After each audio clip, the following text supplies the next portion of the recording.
안녕하세요. 영화 티켓을 들고 바로 찾아온 책방의 티켓입니다.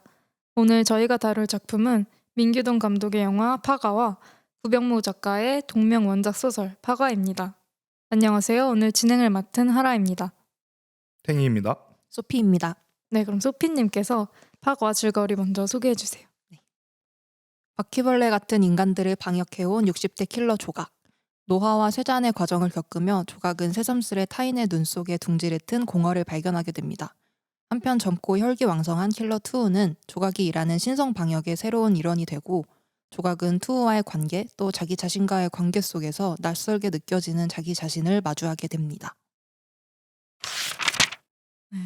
드디어 저희가 파과를 하게 됐는데요. 네네. 영화 된다는 소식이 들렸을 때부터 책방을 해야겠다 그런 생각을 가지고 오래 기다려왔는데 네. 드디어 하게 됐습니다. 저는 되게 오래전부터 책장에 꽂아놨던 책이라서 좀 감회가 남다른 것 같아요. 이게 영화가 드디어 나온 것도 약간 실감이 안 되는데 네네. 녹음까지 하게 된 게 많이 신기합니다. 많이. 네.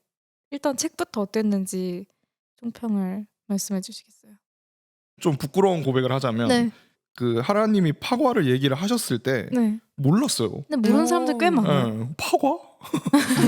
과일이야? 맞네요. 대충 맞았죠.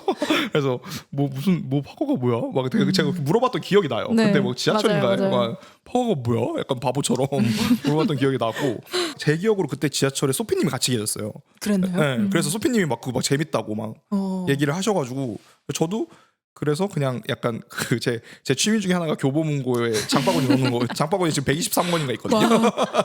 근데 나 사진 못 하고 그냥 이제 필요할 때마다 체크해서 사는데, 그래서 최근에 이제 급하게 저희 방송 준비하냐고 사서 봤는데 진짜 재밌었어요. 저는 너무 재밌었고, 그 사실 저는 장르 소설을 딱히 많이 읽은 편이 아니어서 네.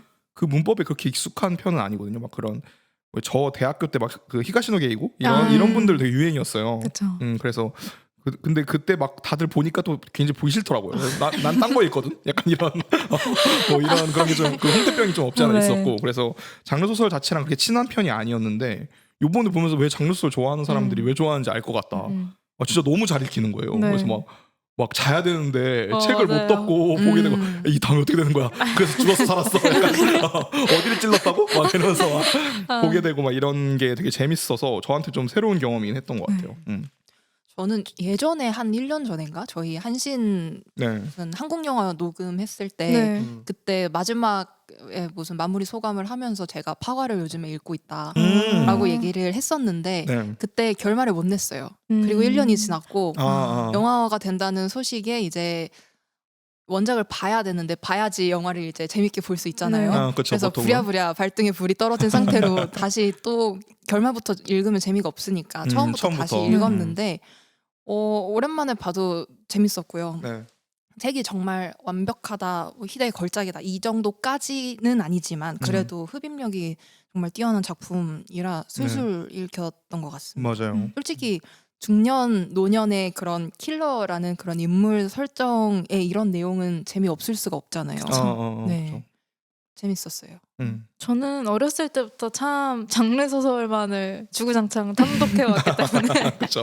알고 있죠 저희 다. 네. 근데 그 중에서도 뭔가 파과는 이게 제가 이 책을 2018년 당시에 산 책인데 네. 그때 읽었을 때 뭔가 새로운 반환점이었던 것 같아요. 저는 좀 오래된 장르 소설을 먼저 읽기 시작했고 네네. 어렸을 때 그래서 뭔가 현대 소설을 오히려 저는 좀 덜 읽었었거든요. 근데 현대 소설을 약간 인문하게 만들어준 그런 소설이었던 것 같아요. 왜냐하면 보통 뭐 청소년 문학 하면 이거보다 조금 한 차원 가벼운 그쵸. 소설이거나 좀 쉽게 쓰여진. 네. 아니면 고전인데 네. 이 책은 약간 눈을 트이게 해줬던 것 같아요. 어떤 신선한 충격이었던 책이었고 이 파과를 읽고 나서부터 비슷한 책들을 막 찾아 읽기 시작하면서 되게 진짜 각별한 책이네요. 네, 많이 각별하고 그러니까 근데 이 책이 각별한 만큼 책이 좀 노래요 지금. 네, 세월감이 느껴지네요 지금.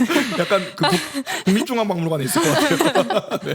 그래서 그때 당시에 읽고 그 다음에도 몇 번 더 읽고 이번에 또 준비를 하면서 다시 읽었는데 맨 처음 읽었을 당시에 인덱스랑 메모지를 붙여놓은 게 막 적지적지 남아 있더라고요. 그래서 좀 새로웠던 거는 그때 붙여놨던 인상 깊었던 부분이랑 이번에 다시 읽었을 때 인상 깊었던 부분이 많이 달라서 진짜요? 네, 그 부분에 대해서도 중간중간 계속 얘기를 하면 궁금하네요. 같습니다. 근데 그거 약간 클래식의 1번 조건이잖아요. 그쵸. 그 나이가 들었을 때 맞아요. 읽었을 때 다르게 읽히는. 근데 제가 읽었던 책도 원래 또 읽는 그런 스타일이 아닌데 네. 이 책은 뭔가 그런 재미를 또 일깨워주는 책이었던 것 같습니다. 맞아요. 저도 되게 저희 방송 때문에 급하게 읽긴 했거든요. 뭐 네. 재밌어서 급하게 읽은 것도 있었는데 그래서 좀 영화를 보고 나서 좀 다시 한번 읽고 싶다. 좀 여유 네, 있게. 맞아요. 그리고 이게 소설이 이게 파트가 나눠져 있는데 숫자는 안 붙여져 있잖아요. 네. 그래서 그냥 그 파트별로 좀 천천히 한번 읽어보고 싶다는 생각이 들긴 하더라고요. 그러면 책과 영화 이야기로 넘어가 보겠습니다. 네. 가장 먼저 가상 캐스팅을 해볼 텐데요. 태기님께서 조각 가상 캐스팅을 맡아주셨고 네. 제가 2를 할 거고요. 그다음에 소피님께서 류 가상 네. 캐스팅과 소개를 해주시겠습니다. 네.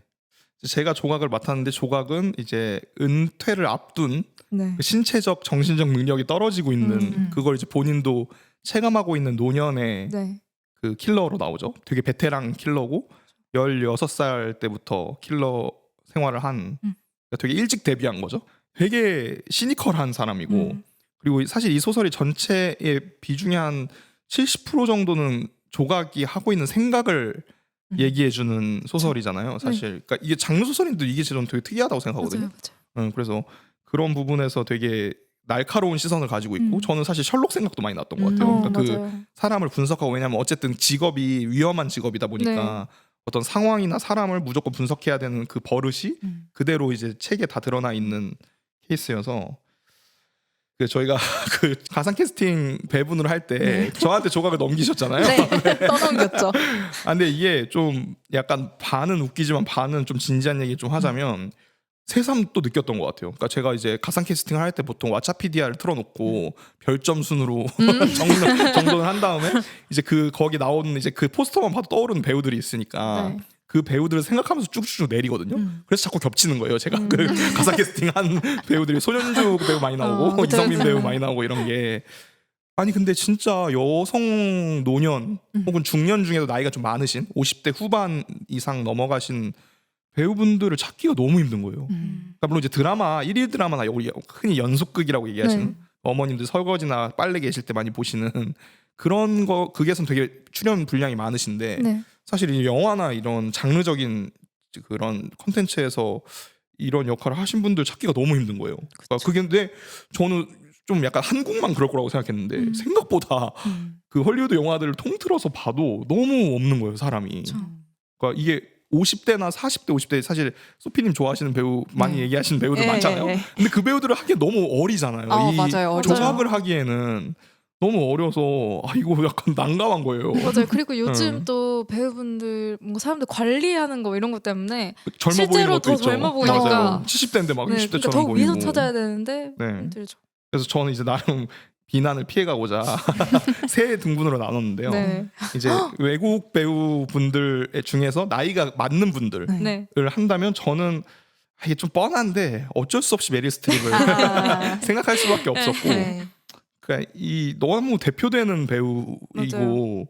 사실 뭐 저는 되게 제가 제일 좋아하는 연기 중에 하나는 더 포스트에서 그 연기였거든요. 네. 근데 저는 사실 뭐 이따가 영화 얘기를 하겠지만 이 작품에서의 조각이 평범함이 핵심이라고 생각했어요. 네. 그러니까 평범함으로 위장하고 있는 거. 그게 초반 묘사에 나오잖아요. 첫 그래서 장면에서도 그 초반 묘사도 너무 좋았거든요. 그 맞아요. 옷에 대한 묘사를 하는데 너무 좋은 옷은 아니고 약간 그 백화점에서 세일할 때 중저가 브랜드들 네. 그렇다고 해서 시장까지 떨어지면 안 돼. 약간 그것도 튀어 보이니까 아니면 뭐 등산복으로 치장하면 안 된다. 네. 이 소설가 이 구병모 작가의 그 특유의 만연체에서 나온 그런 묘사들처럼 그 평범함이 좀 핵심이라고 생각해서 메리 스트립을 평범하게 만들 수 있을까라는 고민이 좀 있긴 한데 일단 메리 스트립이 있었고 아니면 줄리언 무어. 그러니까 줄리언 무어가 이제 나이가 좀 많으시거든요. 네. 안타깝게도. 그래서 줄리언 무어 생각을 좀 했었고 만약에 이 액션씬의 그런 현실적인 문제나 이런 네. 것 때문에 이제 60대 초반이나 50대 후반까지 내려가야 된다. 그러면 저는 이제 저희가 한탄을 했던 데미 무어 생각을 좀 했습니다. 왜냐면 데미 무어가 이제 분장에 이제 거부감이 없을 거기 때문에 그리고 뭐 서브스턴스에서도 액션이 많았었죠. 네. 사실 그 둘이 싸우는 장면도 많았었고 그래서 근데 사실 데미 무어가 절대로 그 나이대로 안 보이긴 하는데 그러니까요. 그게 좀 걱정이긴 한데 그래도 데미모어한테 한번 뭔가 해주고 싶은 생각이 있었고 또 같은 그 나이대 배우를 할 수 있다면 저희 별다방에서 했던 셀리 홉킨스가 하면 너무 좋을 거예요. 라인업이 다 너무 좋네요.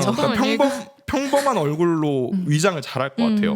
그러네요. 그래서 그런 생각이 좀 들어서 이 사람도 나이가 좀 안 맞긴 하는데 어쨌든 그런 생각을 했고 만약에 한국에서 리메이크를 한다 그랬을 때 저는 1번으로 생각난 배우는 김혜숙 배우님이었어요. 그러니까 저는 사실 너무 좋다. 암살을 그렇게 좋게 본 편이 아니었거든요. 그래서 되게 암살을 되게 좋아하시는 분들이 많은데 네. 저는 그렇게 좋게 본 편은 아닌데 거기서 그 마담 맞아요. 너무 역할이 진짜 저 그거 그 쇼박스 유튜브 채널에서 그 올려놓거든요. 그 김혜숙 배우님 연기 짤로 4분짜리 그거 가끔 생각날 때 보거든요. 저도요. 그 담배 피는 장면 마지막에 아마 아실 분들 아실 텐데 그 손 떨면서 담배 피는 장면이나 아니면 김혜숙 배우님의 전 제일 큰 장점이라고 생각하는 게 목소리를 바꾸시는 거거든요. 제 생각에는. 그러니까 진짜 그 재산의 정도에 따라서 그 캐릭터의 목소리를 바꾸시는 게 진짜 너무 신기하고 너무 잘하신다고 생각해서 아무나 할 수 있는 게 아니니까. 네 그리고 정말 킬러로 안 보이잖아요. 맞아요. 그래서 오히려 하시면 좋을 것 같다는 생각을 했고 이게 전혀 그 나이대로 안 보이는 문제가 있지만 한 분 더 뽑는다면 배종옥 배우님을 저는 좀 생각해요. 왜냐면 배종옥 배우님이 저번 결백에서 이제 노인 역할을 하셨었는데 그 워낙 잘하시는 분이어서 그것도 되게 잘하셨고 저희가 가상 캐스팅에 강 박사가 없었지만 만약 강 박사하고의 어떤 그런 그 꽁냥꽁냥한 분위기를 한다면 배종옥 배우님 되게 잘하실 것 잘하실 것 같다는 같네요. 그 느낌이 좀 있어가지고 아라님이 입꼬리가 지금 올라가고 있어요. 저 네. 배종욱 배우님 너무 좋아해요. 그리고 배종옥 배우님 전 개인적으로 좀 안타까운 게 단독 주연을 충분히 하실 수 있는데 사실 뭐 그러니까요. 김혜수 배우님도 마찬가지지만 근데 김혜수 배우님 그래도 나름대로 드라마에서 단독 주연 많이 하셨거든요. 근데 배종욱 배우님이 유독 좀 소외된다는 느낌이 없지 않아 있어서 뭔가 만약에 다시 만든다면 이혜영 배우님 너무 좋았지만 네. 배종욱 배우님이 해보시는 것도 괜찮지 않을까. 아니면 이참에 그냥 여기 나오신 분들 싹 다 모아서 오션스 11처럼 괜찮은데요? 멀티캐스팅으로 멀티캐스팅. 네 그렇게 해보면 어떨까 뭐 그런 생각도 들었습니다. 저희가 그 탱이님께 조각의 캐스팅을 떠넘기긴 했지만 저희가 네. 하면 한 5시간 걸릴 것 네, 같아서 맞아요. 그렇죠. 또 지금 데이터베이스들이 두 분이 네. 많으시잖아요. 네. 근데 100% 말을 얹을 것 같다라고 생각을 했는데 네. 네, 저도 얘기해 생각을 주세요. 했던 네. 배우가 그때 아마 언급했을 거예요. 예수정 배우님. 진짜 너무 잘 네. 어울릴 것 같고 그러니까 이 소설에서 나왔던 그런 죽음에 대한 묘사라든지 심리적인 그런 부분이 조금 더 강조된 조각이 될 것 같다. 맞아요. 이혜영 배우님은 조금 더 카리스마 있고 액션에 조금 더 집중된 그런 네. 모습이었다면 그렇죠, 그렇죠. 네, 그래서 예수정 배우님 딱 책 읽을 때부터 약간 상상하면서 네. 봤었던 것 같고 그리고 외국 배우로 치면은 그 샬럿 램플링이라는 배우 아세요? 알아요. 네. 되게 이곳저곳 많이 나오셔가지고 너무 잘 어울리는데. 진짜 너무 잘 어울린다. 조각이네요. 그러니까요. 제가 얼마 전에 그 한나라는 영화가 무슨 영화인지 있는데 알아요. 네. 이거를 잠깐 틀었는데요. 네. 지하철에 앉아 있는 장면이 나오거든요. 이 네네. 배우분이. 근데 너무 조각인 거예요. 이거 보니까. 그냥 그거 자체로. 네, 그래서 이분 하시면 너무 뭔가 잘 어울릴 그거 것 있잖아요. 같다. 듀네 맞아요. 그쵸. 그 집단. 네, 브로드 처치에도 나오시는. 맞아요. 네. 브로처치에서 봤던 기억이 있어요. 저는. 얼굴이 익숙하네요, 되게. 좋네요. 누가 판권 안 사가나? 넘어갈까요? 조각은 이 정도로 마무리를 하고 네.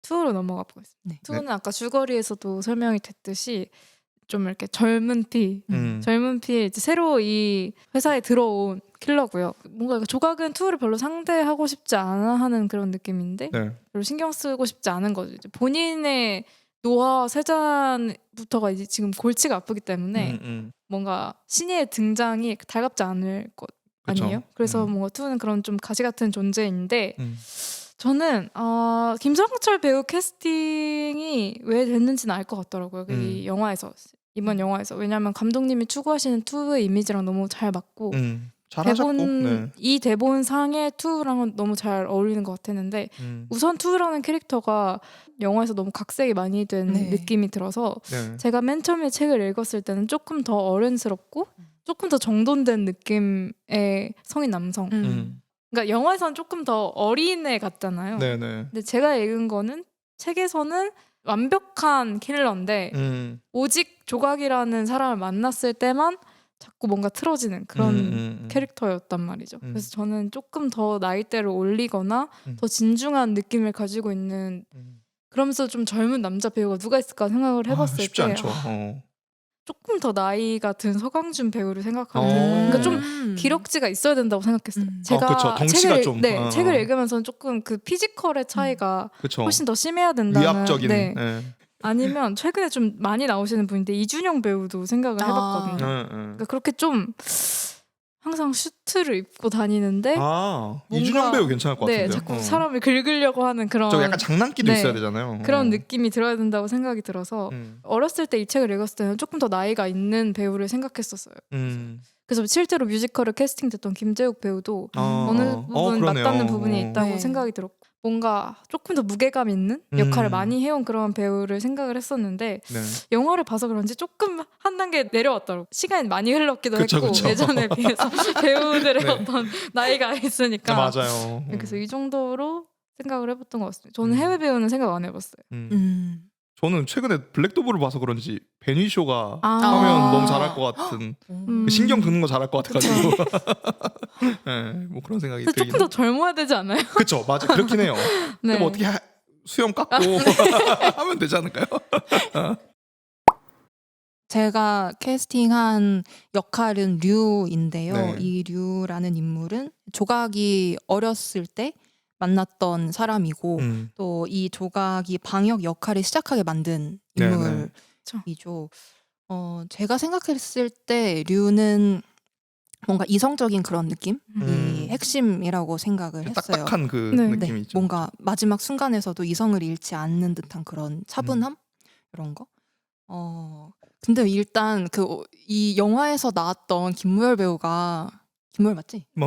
김무열 배우가 너무 잘 그러니까, 어울렸어요. 그쵸. 깜짝 놀랐어요. 이게 제일 그러니까- 적합한 네, 캐스팅이었던 것 맞아요. 같아요. 그러니까 드림 캐스팅이 맞아요. 맞아요, 이거는 맞아요. 제가 볼 때는 너무 잘 어울렸어요. 원작 완벽했던 팬들이 것 같아요. 원했던 캐스팅이기도 하고 너무 완벽해서 네. 그 나이대의 그 김무열 배우의 나이대로 상상을 하기에는 그냥 김무열 배우의 얼굴밖에 생각이 네. 안 나서 그쵸, 이거를 그쵸. 어떻게 캐스팅을 할 수가 없는 거예요. 그래서 저는 좀 다른 그 나이대나 성별 그쵸, 그래도 될 것 같아요. 다르게 해서 그 캐스팅을 가져왔는데 저한테는 뭔가 그 류라는 캐릭터가 좀 중성적인 이미지로 다가왔던 것 같아요. 그래서 나이대가 조금 더 있는 남자류였다면 저는 그 유재명 배우가 그 비밀의 숲이나 그쵸, 라이프에서 그쵸. 맞아요, 보여줬던 맞아요. 그런 냉철한 이미지를 저는 개인적으로 좋아하는데 그 느낌이 좀 잘 맞을 것 그리고 같다라는 그 생각이 약간 들었어요. 그 경상도 사투리 섞여 있는 그 느낌으로 가도 괜찮을 것 같아요. 네. 그냥 딱딱하게 표정 맞아요. 변화 없이 그렇게 맞아요. 연기하시면은 너무 잘 어울릴 것 같다라는 생각이 들었고 여자 배우가 맡게 된다면 저는 이보영 배우나 김현주 배우 좋네요. 그러니까 진짜 좀- 연상의 네, 그 연상의 느낌을 너무 잘 네. 살려줄 수 있는 그쵸, 그쵸. 특유의 지적인 분위기면서도 조금 뭔가 포근한 느낌도 음. 있는데 냉철한 그런 네, 분위기를 맞아요. 가지고 있는 배우들이 이 역할을 맡으면 잘 어울릴 것 그렇게 젠더 같아요. 스위치 하는 것도 재밌을 것 같은데요. 네, 너무 좋은데요. 김현주 배우 저 너무 좋아하는데.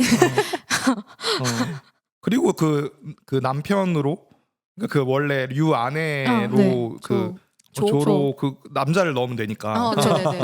비슷한 느낌. 그러니까. 그러면 또 오히려 더 그 조각이 망설였던 이유가 더 설명이 되기도 네. 하고. 그러네요. 그것도 재밌겠는데요. 류나 조가 저한테는 좀 중성적인 느낌으로 맞아요. 다가와요. 그쵸 맞아요. 네. 그 둘이 네. 책에서는 확실히 그게 느껴졌죠. 맞아요. 이름도 비슷해가지고 류조. 네. 그러니까 둘 이름에서 뭔가 그 성별을 구분짓지 않잖아요. 네. 그러니까 그 둘이 그냥 같이 사는 그러네요. 사람 그러고 느낌인 보니까. 거지. 아. 남잔지 여잔지가 중요하지 않은 것 같아요. 한 글자를 좋아하시는 것 같아요. 김홍 작가님이. 그러네요. 네. 이 책이 나올 때쯤에 그 한 글자 이름이 유행했어요.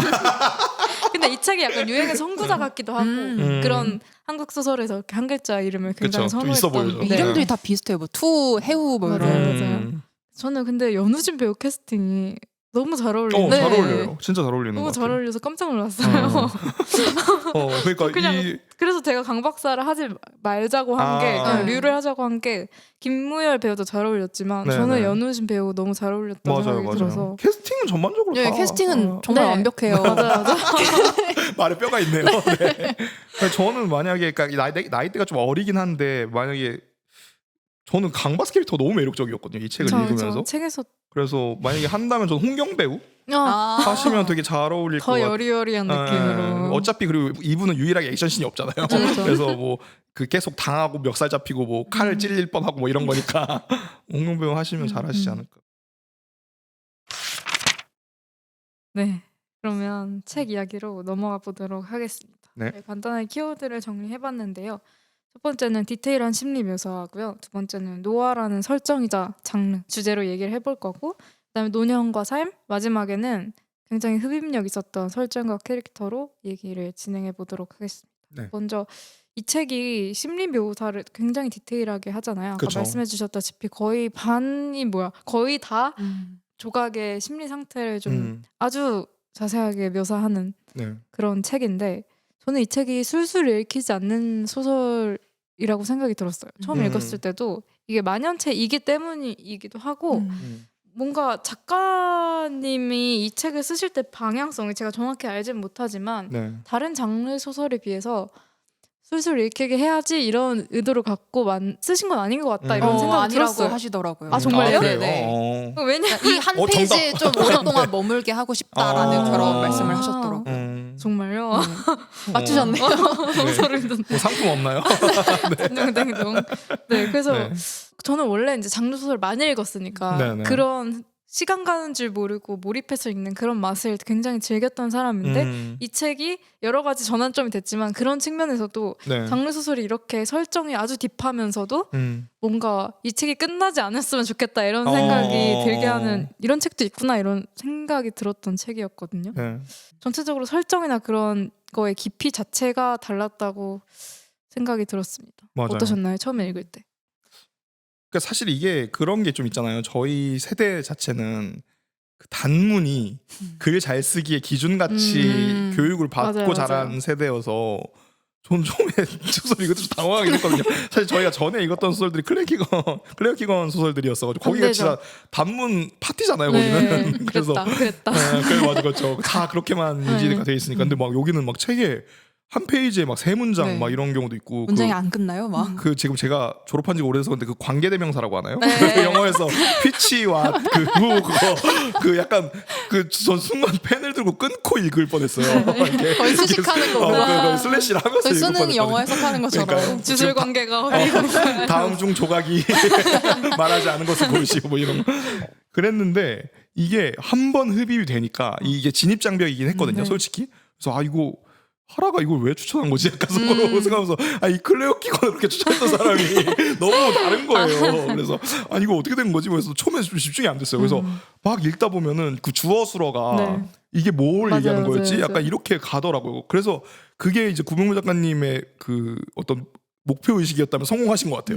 그러니까 이거 뭘 수식하는 거지? 앞으로 다시 가고 네. 진짜 그 영어 해석하는 것처럼. 맞아요. 그러니까 첫 장면, 첫 시퀀스를 온전히 이해하는데 좀 음. 시간을 할애해야 되는 책이라고 생각이 들었어요. 근데 이게 장점이 확실히 있다고 느껴졌던 게 한 번 그렇게 그 만연체에 대한 어떤 허락이 딱 돼버리니까 이 문장의 깊이가 달라지더라고요. 네. 맞아요. 이 문장을 해석할 수 있는 여지가 많아지고 이 지금 진짜 장황한 이 조각이 산 세월만큼이나 갖고 있는 지식도 많고 네. 갖고 있는 편견도 많으니까 그걸 분석하면서 내어내는 그런 생각의 의식의 흐름 같은 것들이 굉장히 다양하게 읽히는 거예요. 되게 다채롭게.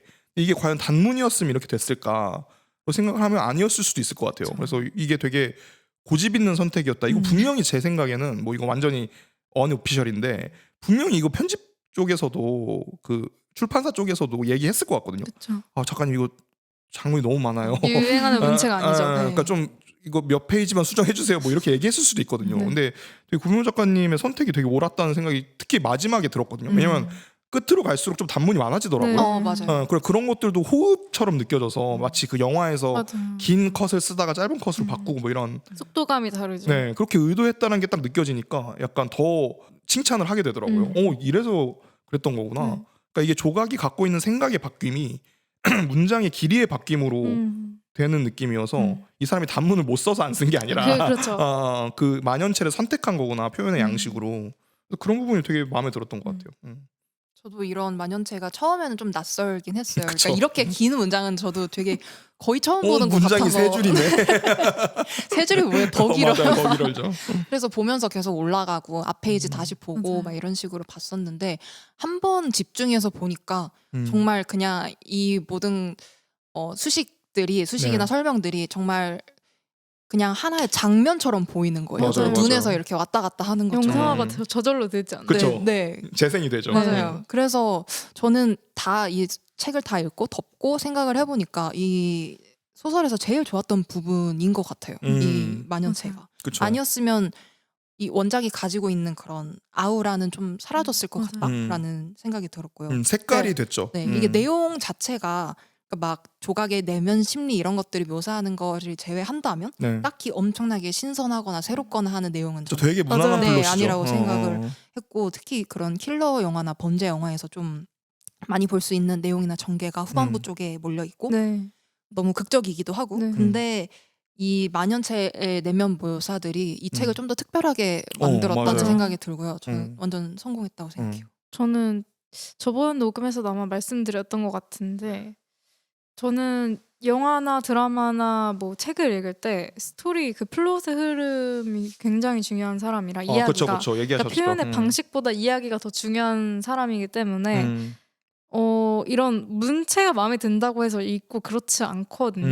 근데 이 책은 말씀해 주셨다시피 예상이 가능하잖아요. 네네. 결말이. 근데 그럼에도 불구하고 이렇게 자세하게 설명을 해주는 게 너무 감사한 거예요. 제가 이 책을 너무 좋아하니까 네. 네. 이제 왜 드라마가 시리즈가 다 이어지면 너무 좋아지잖아요. 디테일이 자꾸 생기니까. 네네. 제가 더 뭔가 볼 수 있는 여지가 생기고 네. 더 곱씹을 수 있는 여지가 생기는 거니까 맞아요. 그러면서 너무 감사했던 것 같아요. 그래서 여러 번 읽으면서 점점 더 좋아지는 그런 포인트가 이렇게 디테일한 묘사지 않았을까 네, 그런 생각이 들었습니다. 네. 그래서 책을 다 덮고 두 번째 읽었을 때 이 책을 네. 첫 장면을 읽는데 너무 좋은 거예요. 왜냐하면 제가 그 뒤에 묘사될 그 깊이를 알잖아요. 네네. 그러니까 이제 시작이구나 이러면 마음이 막 신나는구나. 네. 앞으로, 벌써 신나는구나. 네. 어떤 재밌는 일들이 펼쳐질지 아니까. 네네. 네.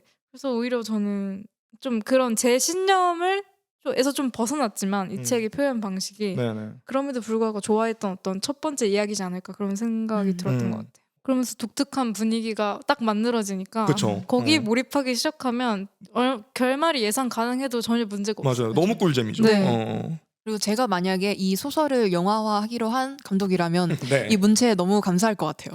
그쵸. 그러니까요. 네. 아니 뭐 만들 게 없어요. 네, 그냥 분위기를 다 써 설명을 있는 대로 해주고 찍으면 돼요. 그대로 미술팀한테 복사 붙여넣기해가지고 대본에 이대로 해주세요. 네. 그 제보에 썼지만 정말 그 영상화된 장면이 눈앞에 펼쳐져요. 그냥 그래서 저는 드라마가 훨씬 더 잘 어울리는 작품이라고 그쵸. 사실 생각을 길게 했어요. 뽑았으면 더. 네. 이 만연체처럼 영화보다는 드라마가 더 잘 어울린다. 하나하나 네. 다 그냥 만들어버리면. 왜냐면 그런 디테일들이 이 분위기를 형성하는 거고 사실 플롯 자체는 그쵸. 무슨 되게 얘기하지만 평범하죠. 뭔가 건드릴 게 없어요. 그러니까 이 분위기로 읽는 책이기 맞아. 때문에 진짜 단순한 이야기고. 네. 솔직히 뻔해요. 맞아요.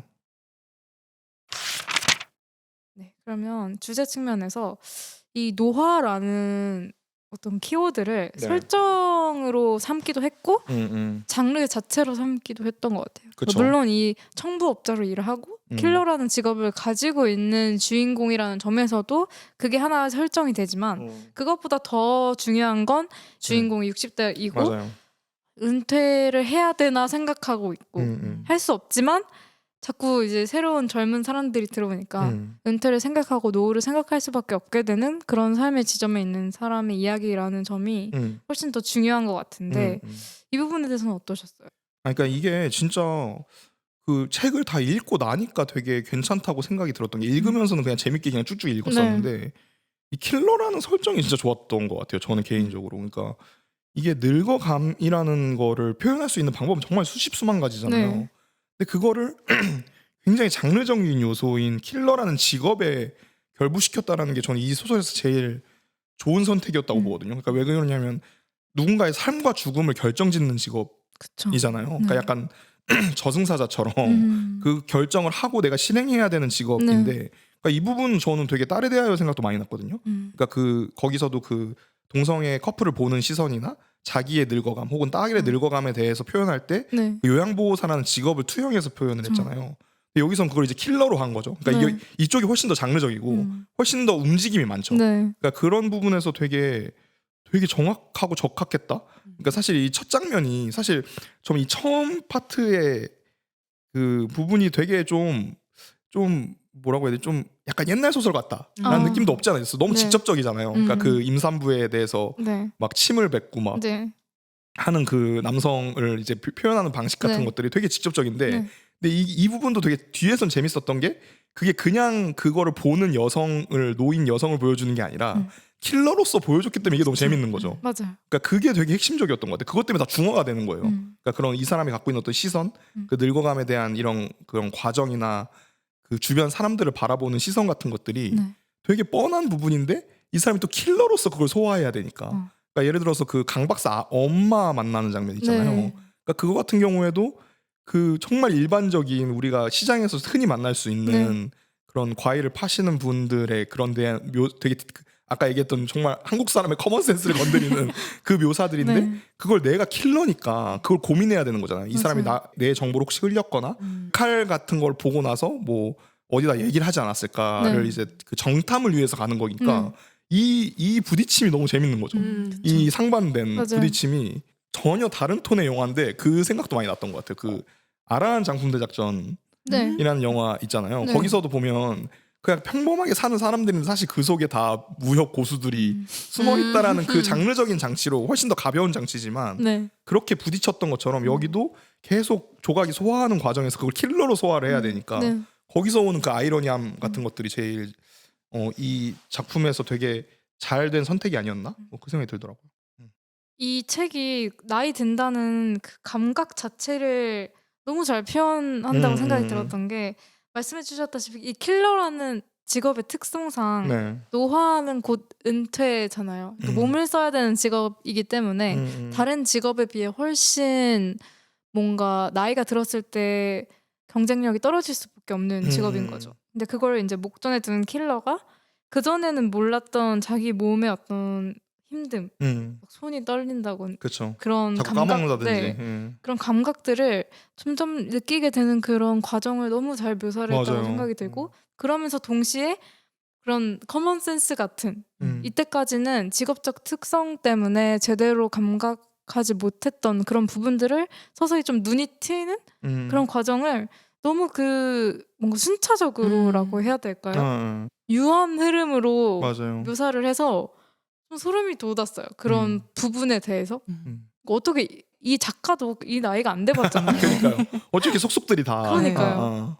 그러니까 그러면서 이 사람이 점점 뭔가 자기가 상처 받을까봐 되게 굳어있던 그런 마음들이 따뜻해질 수밖에 없는 거. 뭔가에 눈을 뜬 달콤함과 따스함을 다시 느끼게 됐다는 그런 그쵸, 어떤 그쵸. 그러니까 얼었던 게 녹는 그런 과정이 너무 매끄럽고 이해가 되잖아요. 맞아요. 그 나이가 안 돼봤는데도 알 것 같은 거. 그냥 그거를 계속 내가 원래 알던 것처럼 익숙해지는 느낌이에요. 네, 맞아요. 소설을 맞아요. 읽다 보면은 이 조각이란 인물에 대해서 이 인물처럼 느껴진다라기보단 이 인물을 옆에 두고 자세히 본 느낌? 네. 그런 느낌이 들어서 맞아요. 그게 진짜 신기했어요. 저도. 그러니까 자기 자신의 그런 쇠잔 같은 걸 받아들이는 게 누구에게나 쉽지 않잖아요. 그렇죠. 그리고 막 데모님으로 불리는 킬러인데 더 쉽지 않겠죠. 그렇죠, 그렇죠. 그런데 뭔가 그거를 어떻게든 받아들여야 또 살아갈 수 있으니까. 근데 그런 거를 주제로 삼았다는 것 자체도 신기한데 이렇게 재밌게 풀었다는 게 맞아요. 저는 아직도 이해가 안 돼. 어떻게 했는지 작가 본인도 모를 것 같아요. 그러니까 제 생각엔 그게 왜 재밌었냐를 생각을 해보면 네.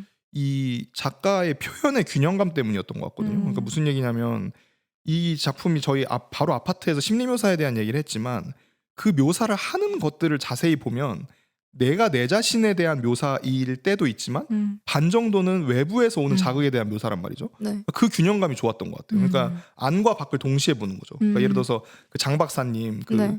그 회사에 협조하는 네. 킬러 회사에 협조하는 그 의사 선생님 하고의 대화를 나눌 때도 그 속으로 갖고 있는 생각, 이 사람이 네. 혹시 내가 그걸 알고 있지 않을까, 뭐 치매가 별거 아니라고 하는데 내가 저번 주에 그거 대판 실패해가지고 죽을 네. 뻔한 거 모를 네. 텐데 뭐 이런 그 내면의 묘사도 하면서도 그 장 박사가 갖고 있는 아까 제가 그 병원 묘사했던 것처럼 네. 그게 장 박사 병원이잖아요. 네. 그 병원 묘사처럼 외부의 묘사, 그 사람이 외부에서 느끼고 있는 것들이랑 내부에서 느끼고 있는 것들을 되게 균형감 있게 조절을 했던 것 같아요. 그러니까 그게 만약에 그 심리 묘사로만 쭉 갔으면 우리가 흔히 알고 있는 고전 소설 같았을 것 같아요. 루즈했겠죠. 네, 계속 또 그렇구나. 그렇구나. 또 뭔가 느꼈구나. 약간 이렇게 의식의 흐름대로만 갔을 텐데 네. 이게 아까 하나님 말씀하신 대로 자꾸 장면이 그려졌던 이유는 자꾸 외부의 자극이 들어오잖아요. 뭐 그게 맞아요. 투우가 됐든 해우가 네. 됐든 뭐 그 강박사 엄마가 됐든 네. 계속 외부의 자극이 들어오니까 뭐 하다못해 그 여기서 되게 중심이 되는 그 손톱, 그 매니큐어 네. 가게, 네. 네일샵 네. 같은 것도 뭐 그런 게 좀 유효하지 않았나 뭐 그런 생각이 들더라고요.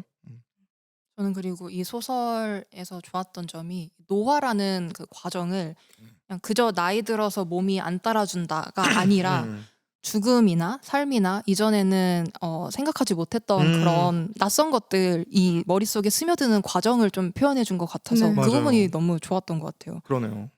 신체적인 조건에 대한 얘기가 아니라 뭐 거기도 당연히 뭐 포함은 되어 있겠지만 그게 주가 된 내용이 아니라 새로운 감정이 생겨나는 걸로 묘사를 하잖아요. 네. 그래서 몸은 그대로 주어진 일을 실행을 하는데 머리로는 다른 생각이 침투해서 일을 망치는 걸로 묘사가 되고 그 과정에서 변할 것 같지 않았지만 변하게 되는 그런 조각의 모습이라든지 낯선 것들 사이에서 경계하는 한 인간을 보여주는 그 부분이 되게 주체적으로 느껴졌어요. 맞아요, 저는. 맞아요. 네. 그 생각이 생겨난다, 침투한다는 표현이 되게 정확한 것 같은 게 맞아요. 그 부분에서 이 소설이 보편성을 갖게 된 것 같아요. 네. 그러니까 늙지 않은 사람도 그런 경험이 있으니까 내가 기존에 살아왔던 삶의 방식 같은 걸 고수하다가 망가져본 경험들이 다 있으니까 네, 맞아요. 그게 거기서 확 공감의 폭이 넓어지는 거죠. 저도 그런 걸 진짜 많이 느꼈던 것 어떤 같아요. 당혹스러움일지 맞아요. 그런 당혹스러움 다 아는 거죠. 알잖아요. 그래서 그 소설에서 그 폐지 줍는 노인분을 만났을 때 나오는 대사가 하나 있는데 문장이 하나 있는데 네. 그랬는데 이제 와서 타인의 눈 속에 둥지를 튼 공허를 발견하고 생겨나는 연민이라니 살과 뼈에 대한 새삼스러운 이해라니 노화와 쇠잔의 표지가 아니고서야 이런 일관성 없음이라니라는 이 부분이 있는데 네네. 이게 너무 좋은 거예요. 그쵸. 저는 이 파트가. 그러니까 뭐 아까 얘기하려다가 그냥 지나가서 안 했는데 네.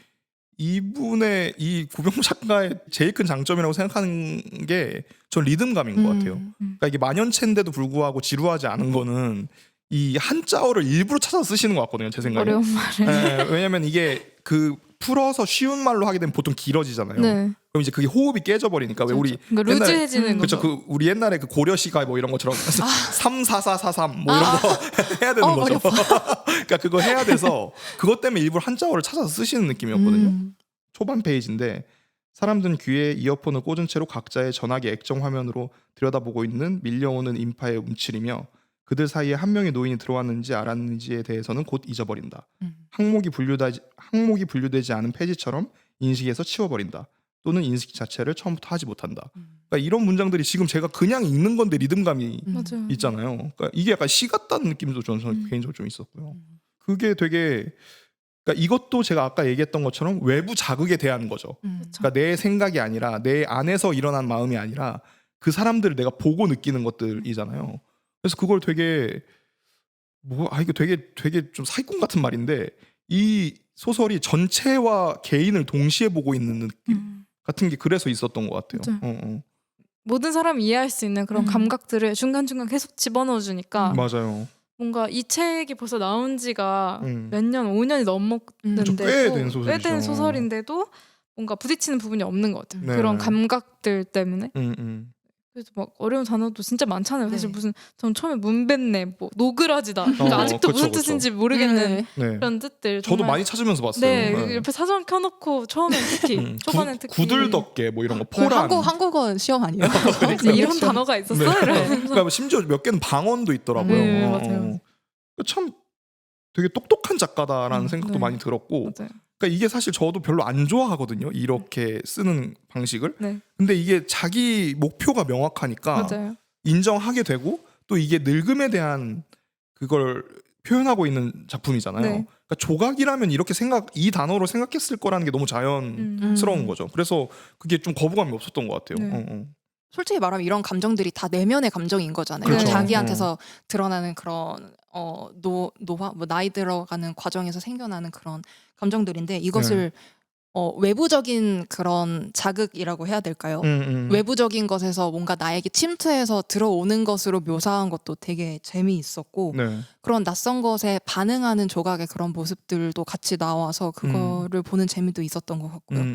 이 부분에 있어서 저는 소설하고 영화가 제일 다른 점이라고 생각을 그렇군요. 네, 합니다. 네. 그러니까 영화 얘기는 이따가 나중에 더 할 건데 네. 네, 영화에서는 이런 노화라는 과정, 이 소설에서 굉장히 차근차근 단계별로 아주 잘 표현해 놓은 이 노화라는 과정을 단순한 신체 능력 저하로 손 떨림으로.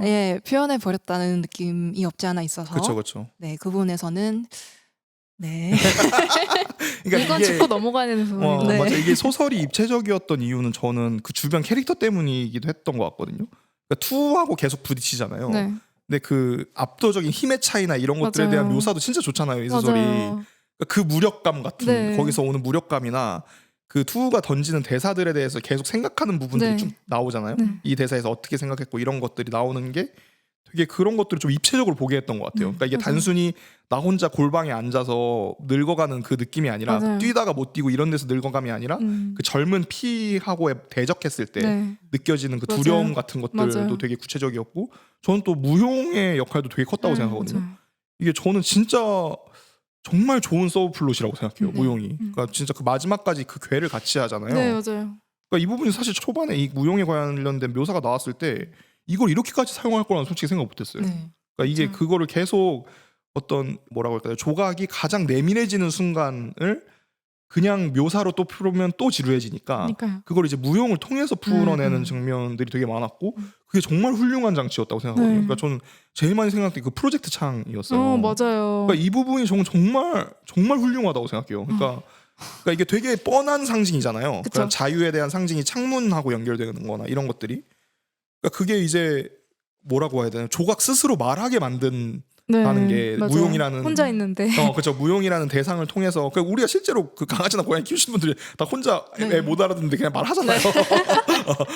얘는 그냥 간식이나 줬으면 좋겠는데 그런 것처럼 그런 부분들을 계속 밖으로 표현하게끔 만들었고 네. 그래서 그게 더 감정적으로 동화되는 부분들이 많이 있었던 맞아요. 것 같아요.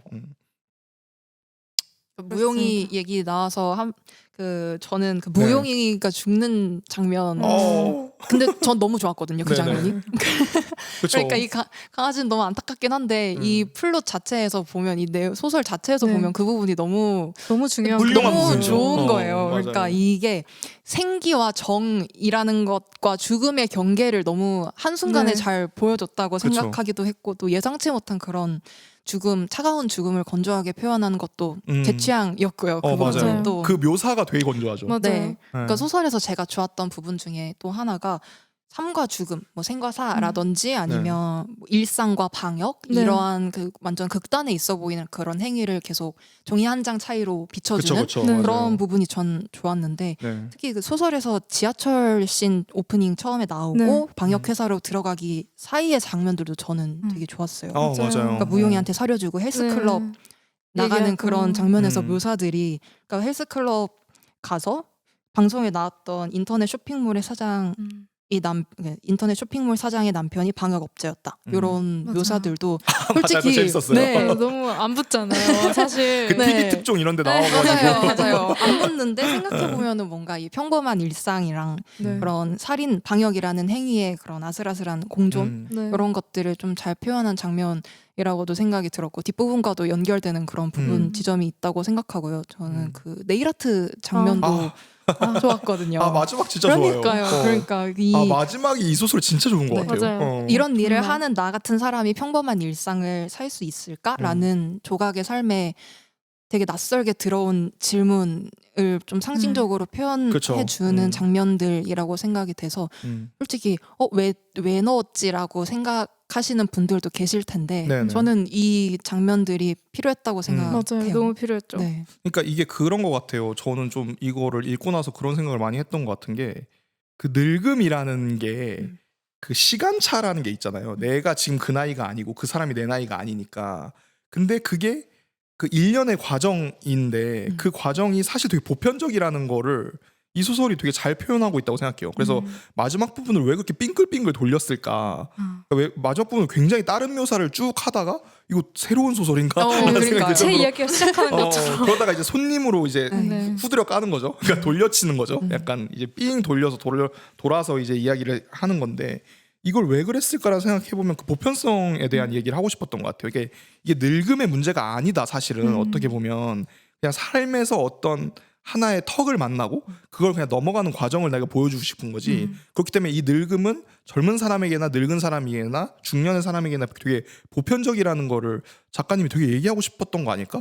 그래서 그 혼나는 그 알바생 네. 그 묘사를 그렇게 했었던 이유가 그 투가 갖고 있었던 그 자기 안의 심리 묘사 같은 것들을 그렇게 디테일하게 했던 것도 그 시간을 통일시키고 싶었던 것 같아요. 그러니까 투가 사실은 조각의 과거인 거죠. 어떻게 보면 조각이 그런 열렸을 때부터 느꼈던 그런 감정들을 투가 지금 느끼고 있기 때문에 투에 대한 묘사도 그렇게 디테일했던 것 같아요.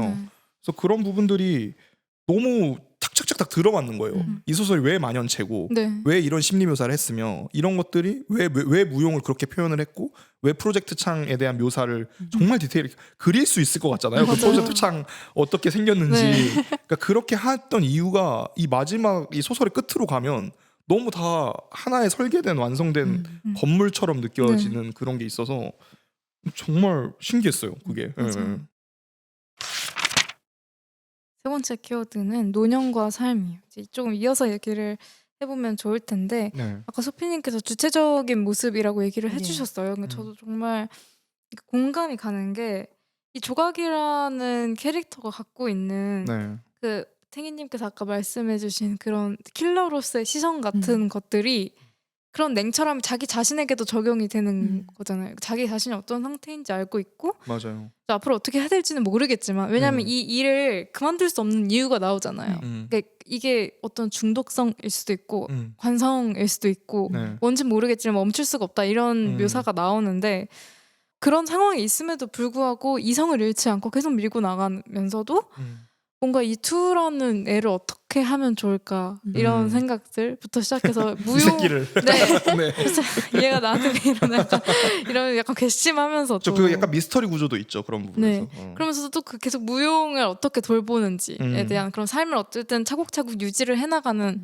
그런 모습들이 다른 킬러물에서는 볼 수 없는 뭔가 단단함이 느껴졌어요. 캐릭터가. 그렇죠. 그냥 상황에 휩쓸리지 않는 물론 나이 탓도 있을 거고 워낙 그런 주체적인 캐릭터이기도 하지만 뭔가 굉장히 주체적인 선택을 하고 단단한 캐릭터다라는 느낌이 들어서 더 애정이 갔던 것 같아요. 보통 다른 킬러물에서는 어쩔 수 없는 상황 이 어떤 이야기의 키가 되는 경우가 많잖아요. 네네. 그러니까 잘 살고 있다가 자꾸 어쩔 수 없는 상황이 발생해서 뭔가 그쵸. 어그러져가지고 그러니까 플롯에 관련된 네. 그런 게 많죠. 근데 그게 아니라 이 책은 플롯보다 캐릭터에 훨씬 집중한 느낌이었고 맞아요. 이 조각이라는 인물이 그래서 처음부터 끝까지 무너지지 않고 어쨌든 뭔가 캐릭터성이 이렇게까지 잘 유지가 될 수 있었던 비결은 캐릭터가 성격 자체도 그렇고 뭔가 설정 자체도 그렇고 너무 단단해서이지 않을까 그런 생각이 들었습니다. 그러니까 저는 그 50대 도급 택시 브로커를 방역하는 네네. 장면 있죠. 네. 그 장면이 떠오르는데 그 장면에서 가장 중요했다고 보는 지점은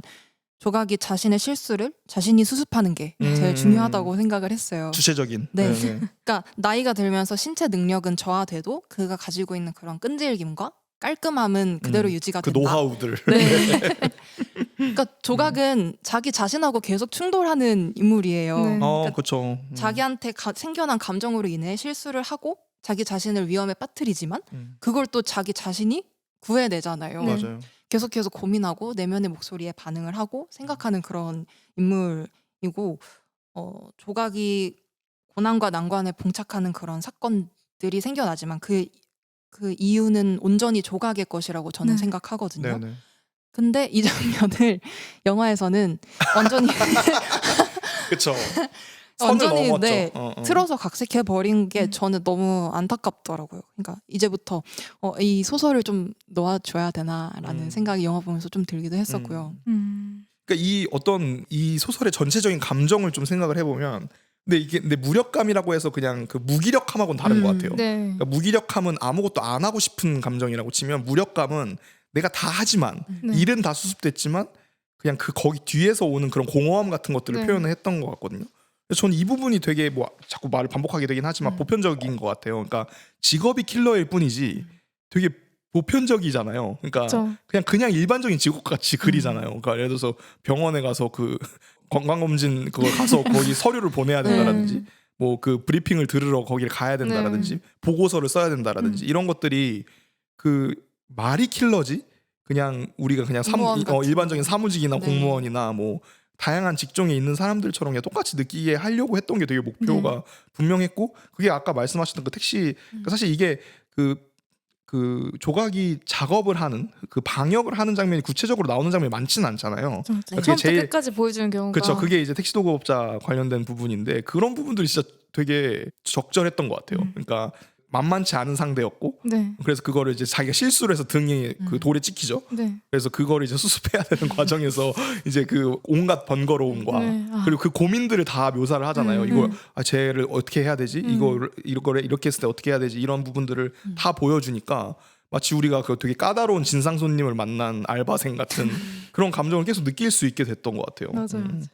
내가 실수하고 내가 수습하는 그 느낌을 너무 잘 모두가 잘 알기 그 때문에 아차 싶은 그 네. 네, 아, 네. 어떻게 하면 혼자 조용히 수습할 수 있을까? 어떻게 하면 사장이 모를까? 네, 그런 것들 또 맞아요. 그게 더 치열하게 느껴졌던 거는 킬러라는 설정 때문인 거고 자기 목숨이 당장 달렸으니까 그렇죠. 훨씬 위험한 일이니까. 네, 그런 부분에서 훨씬 더 극적으로 느껴졌던 것 같고 네. 저는 어쨌든 소설의 큰 흐름으로 봤을 때 초반에는 자기가 킬러로서 뭔가 이런 따뜻함이라거나 네. 봄바람 같은 그런 감정을 느낄 여유가 없는데 그쵸, 이러면 그쵸. 자기한테 약점이 되는 거잖아요. 맞아요. 그래서 류가 했던 말들을 계속 뭔가 되새기면서 지킬 거를 만들면 안 된다 이런 생각을 처음엔 갖고 있었던 것 같은데 마지막에 결국 그런 상실 지킬 게 생겼는데 못 지키게 됐을 때 어떤 상실 아니면 그거랑 상관없이 자기 뜻대로 되지 않았을 때 뭔가 그런 공허함 같은 것들 허무함 같은 그쵸. 것들도 안고 살아갈 수 있어야 된다는 그런 생각을 갖게 된 것이 가장 큰 변화인 것 같은데 그렇죠. 어떻게 보면 사실 요즘에 네. 워낙 킬러물이나 장르 소설 많다 보니까 네네. 뭔가 이 킬러라는 직업은 따뜻해서는 안 되고 맞아요. 일상과는 냉철해야 어우러질 되고. 수 없고 진짜 약간 한 바퀴 돌아서 새로워진 네. 느낌이죠. 어. 그래서 그런 게 좀 한참 유행이 좀 지나가고 있다는 생각이 드는데 네. 이 책이 아직도 좀 뭔가 더 굳이 더 특색을 갖는다고 생각이 드는 이유는 그런 것 때문인 것 같아요. 한 바퀴 더 돈 거죠. 아, 그렇죠, 그렇죠. 그러니까 그럼에도 불구하고 계속 살아갈 수 있다는 얘기를 하고 있고 뭔가 건조한 삶을 살았지만 자꾸 뭔가 침투하듯이 들어오는 게 처음엔 불편했지만 결국엔 안고 가야 된다는 걸 받아들이는 전체적인 과정이기 때문에 그거를 묘사를 너무 잘했던 것 같은데 말씀해 주셨다시피 그러니까 이 소설이 되게 재밌는 부분이 뭐냐면, 그러니까 이게 실제로 그 파과가 뭐 그 사자성어의 준말이라고 하더라고요. 네. 그 16세 여성을 말하는 그 파회에서 그 약간 말장난하는 네. 그 한자로 장난치는 그런 느낌의 그 파과라는 그 단어라고 하더라고요. 그러니까 이게 결국은 그런 것 같아요. 그냥 제 생각에는 파과라는 그 제목 자체가 그 16세에서 배웠던 거를 깨고 나아가는 이야기인 것 같거든요. 그러니까 그게 50년이 걸린 거죠. 그쵸, 그쵸. 그러니까 그런 이야기라는 멈춰 있었던 거. 거죠. 그래서 되게 누구나 다 공감할 수 있는 부분이었고 이게 뭐 여성이나 뭐 나이에 갇혀 있는 그런 묘사는 분명 아니었던 것 네. 같아요. 그러니까 누구나 다 그런 경험이 있고 되게 이게 소설을 보는 사람이 되게 옆에서 보는 것처럼 되게 안타깝게 계속 느껴지는 게 이 사람이 본인의 욕망이나 또 본인이 원하는 거에 대해서 제대로 요청하거나 요구하는 게 안 되잖아요. 그렇죠. 근데 그런 부분에서 되게 공감이 좀 많이 됐던 것 같아요. 그러니까 이게 그럴 수밖에 없는 상황이 계속 반복됐잖아요. 네. 그러니까 그 자기가 유일하게 자기 욕망을 드러내고 뭔가를 가지고 싶어했던 그 기억이 그 집에서 내쫓기는 거였잖아요. 그 친척 집에서 네. 외숙모 집이었나 거기서 내쫓기는 당숙 집에서 내쫓기는 경험이었고 그 다음에 마음을 줬던 게 류인데 네. 류는 이미 아이와 아내가 있는 사람이었고 자기랑 같이 일을 하다가 아내랑 아이가 죽어버려서 네. 그 슬픔을 옆에서 보고 있으니까 그 죄책감에 대한 묘사가 많이 나오잖아요. 맞아요. 그런 것 때문에 계속 그걸 뻗어나가는 게 막혔던 사람인 거죠. 네. 60년 내내, 네. 65년 내내 동안 그게 막혔던 사람이 자기 그 조그만 욕망이나 어떤 뭐라고 해야 될까요? 자기가 원하는 어떤 것들을 그 찾아나가는 과정이어서 이게 어떻게 보면 되게 청소년 소설 같기도 했어요. 맞아요. 맞아요. 성장 소설. 그런 느낌이 드는 거예요. 네. 그러니까 이게 분명히 노년에 킬러의 그쵸. 성장 소설. 그러니까 지금 그리고 지금 강아지도 늙고 본인도 늙고 지금 다 지금 허리도 안 펴지고 지금 네. 지금 싸가지 없는 남자 새끼 그거 그죠. 팔 잡으면 뭐 움직이지도 못하고 네. 이런 상황인데 되게 그래서 파과로 정하셨나? 그러니까 그게 동시에 의미를 갖고 있잖아요. 네. 그게 이제 그 깨지거나 상한 그 과일의 의미도 있지만 16세 여성을 뜻하기도 네. 하고 같이 넣으려고 하셨던 거 아닌가? 뭐 이런 생각이 들더라고요. 해보니까 너무 청소년 소설 같기도 하고 그러니까 진짜 약간 창비 청소년 문화. 그러니까 그래서 되게 제가 아까 얘기했던 시간을 깨고 싶어 했다라는 게 그런 데서 좀 느껴졌던 것 같아요. 저는. 마지막 키워드는 네. 흡입력 있는 설정과 캐릭터인데요. 저는 뭐 이렇게 얘기를 장황하게 했지만 결국엔 재밌는 소설이고요. 오타쿠 소설이에요. 맞아요. 팔 게 많아요. 그냥 오타쿠의 심금을 울리는 그런 소설입니다. 그렇게 저희가 막 이처럼 심각한 얘기를 사소한 했지만, 것들이나 뭐 말없는 소녀 맡겨진 소녀 했던 것처럼 뭔가 대대적인 뭔가 주제를 가지고 있는 것도 뭐 사실이에요. 그러니까 포괄적인 이야기를 하고 있는 것도 근데 사실인데 표현 방식이 훨씬 네. 장르적이죠. 네. 네, 그러니까 거기에 뜻이 있다기보단 저는 훨씬 재미에 중점을 둔 네. 맞아요, 소설이라고 맞아요. 생각이 저도 들고요. 느꼈어요. 그 부분을 놓치면 이 소설은 의미가 없다라는 음. 생각이 들어서 저는 그래서 아까 말씀드린 건데 네. 처음에 이 책을 읽을 때 표시했던 인덱스를 붙여놨던 부분들이 다 그 킬러라는 직업과 이 조각이란 캐릭터가 가지고 있는 그런 멋있는 모습들 아주 디테일하지만 그 오타쿠의 심금을 울리는 그런 그렇죠. 아주 작은 문장들에 참 표시를 많이 해놨더라고요. 그쵸, 그의 그쵸. 시선으로 책을 보셨군요. 네, 그래가지고 심지어 어떤 부분에도 표시를 해놨냐면 알려주세요. 기대되는데. 투에 대한 묘사인데 네네. 방역업을 한다는 놈이 향수라니 제정신 아니라고 조각은 생각했으나 어쩌고 저쩌고 뭐 이런 뭔지 대목이 알아요. 투에 대해서 네. 생각을 했을 때 이 부분도 저는 너무 좋은 거예요. 별로 중요하지 않대. 하나도 안 중요한데 맞아, 이게 디테일하면서 오는 그런 맞아요. 장점이죠. 그럼에도 불구하고 근데 진짜 말도 안 되는 거짓말을 하잖아요. 이게 자기 채취다. 헛소리하죠, 헛소리. 그러니까 말도 안 되는 거짓말인데 그 또 정말- 알죠, 조각은. 네. 조각 입장에서는 이게 킬러로서 지갑 의식에 전혀 맞지 않는 정말 프로페셔널하지 못한 그런 포인트라고 생각을 해서 지적을 한 건데 참 아주 작은 부분에 집착했구나 이런 생각이 들었고 주제보다는 그땐 더 어렸으니까 음. 주제보다는 이런 재밌는 맞아요. 포인트에 또 그게 약간 또 어린 친구들의 마음을 울려요. 그래서 좋은 거예요. 맞아요. 필요 없어. 저희가 지금 늙음이고 이 노화나 뭐 생과 사나 뭐 새로운 생각이 뭐 맞아요. 들어온다 뭐 이런 거 다 지금까지 구구절절 필요 얘기를 없어. 했는데 약간 라이트 노벨이에요, 이거. 네. 라이트 노벨이에요. 맞아요. 중요한 거는 60대 여성 킬러가 나온다는 거예요. 맞아요. 맞아요. 맞아요. 그것만 보면 돼요, 그냥. 그리고 뭔가 류와 손톱의 관계 그리고 조각과 투의 관계 그리고 조각과 강 선생의 관계 이런 것들이 그냥 너무 자극적으로 다가와서 그렇죠. 맞아요. 은근히 약간. 네. 그래서 저는 사실 소설에서는 이따가도 말씀드리겠지만 영화에 비해서 류와 손톱 그러니까 과거의 이야기가 훨씬 더 디테일하고 네네. 중점을 둬서 뭔가 묘사가 되잖아요. 정말 그 관계도 사실 이런 관계성이 되게 이것도 유행이 한 바퀴 지났거든요. 맞아요. 이제 새로워요. 그러니까 멘토와 사랑에 멘티? 빠지는. 멘토를 좋아하는데 이게 동경인지 사랑인지 모르겠는데 헷갈려하는, 근데 멘토는 전혀 곁을 내주지 관심이 않고 없고. 그런 망한 사람 그것 때문에 마음이 다쳐가지고 뭐 그런 이야기 너무 유행했잖아요. 그렇죠. 그래서 저는 길복순 음. 결국에는 이 파과 같은 소설 이 파과가 다 시작이었다고 생각이 들어요. 네. 그러네요. 네. 이 책이 사실 그 전에도 이런 비슷한 얘기가 있었을 수도 있는데 네. 파과가 유행하기 시작하면서 이런 킬러의 망한 사랑이 유행하기 시작했다고 시점적으로 저는 그렇게 생각이 들고 길복스에서 그 구교환 배우가 맡은 역할이 임성철 배우가 맡은 역할이 투 캐릭터랑 거의 비슷하죠. 비슷하잖아요. 겹쳐지네요. 맞아요. 네. 그래가지고 길복순이 저한테 뻔하게 느껴졌던 이유는 제가 파과를 이미 많이 한참 읽었네요. 앓고 이제 조금 진정이 됐을 때 나와서 이제 온전히 좀 받아들였을 때 그러지 않았을까 맞아요. 그런 생각이 들었습니다. 음. 그래서 저는 강 선생에 대한 묘사도 너무 그냥 도파민이 터지잖아요. 그렇죠. 너무 매력적이잖아요. 칼을 쥐는 환자가 왔는데 그냥 몰래 치료해주는 것도 일단 말이 안 되는데 그쵸. 그 환자의 칼을 씻어서 지퍼백에 보관을 해줬다는 것도 이거는 음. 너무 변태 같은 설정이잖아요. 소독한 게 참. 네, 진짜 이 사람들 제정신은 아닌 거죠. 그러니까 나한테 할 말 없어에서 나오는 대답이. 맞아요. 뭐 강 선생도 전 진짜 되게 재밌는 부분 많았는데 네. 그냥 지금 기억나는 거는 그 자기 부모에 대해서 얘기하는 장면 있잖아요. 네. 거기서 저는 과일이 떨굴 수 있다라는 거를 몇 살 때 알았어요라는 대사가 너무 좋았어요. 저는.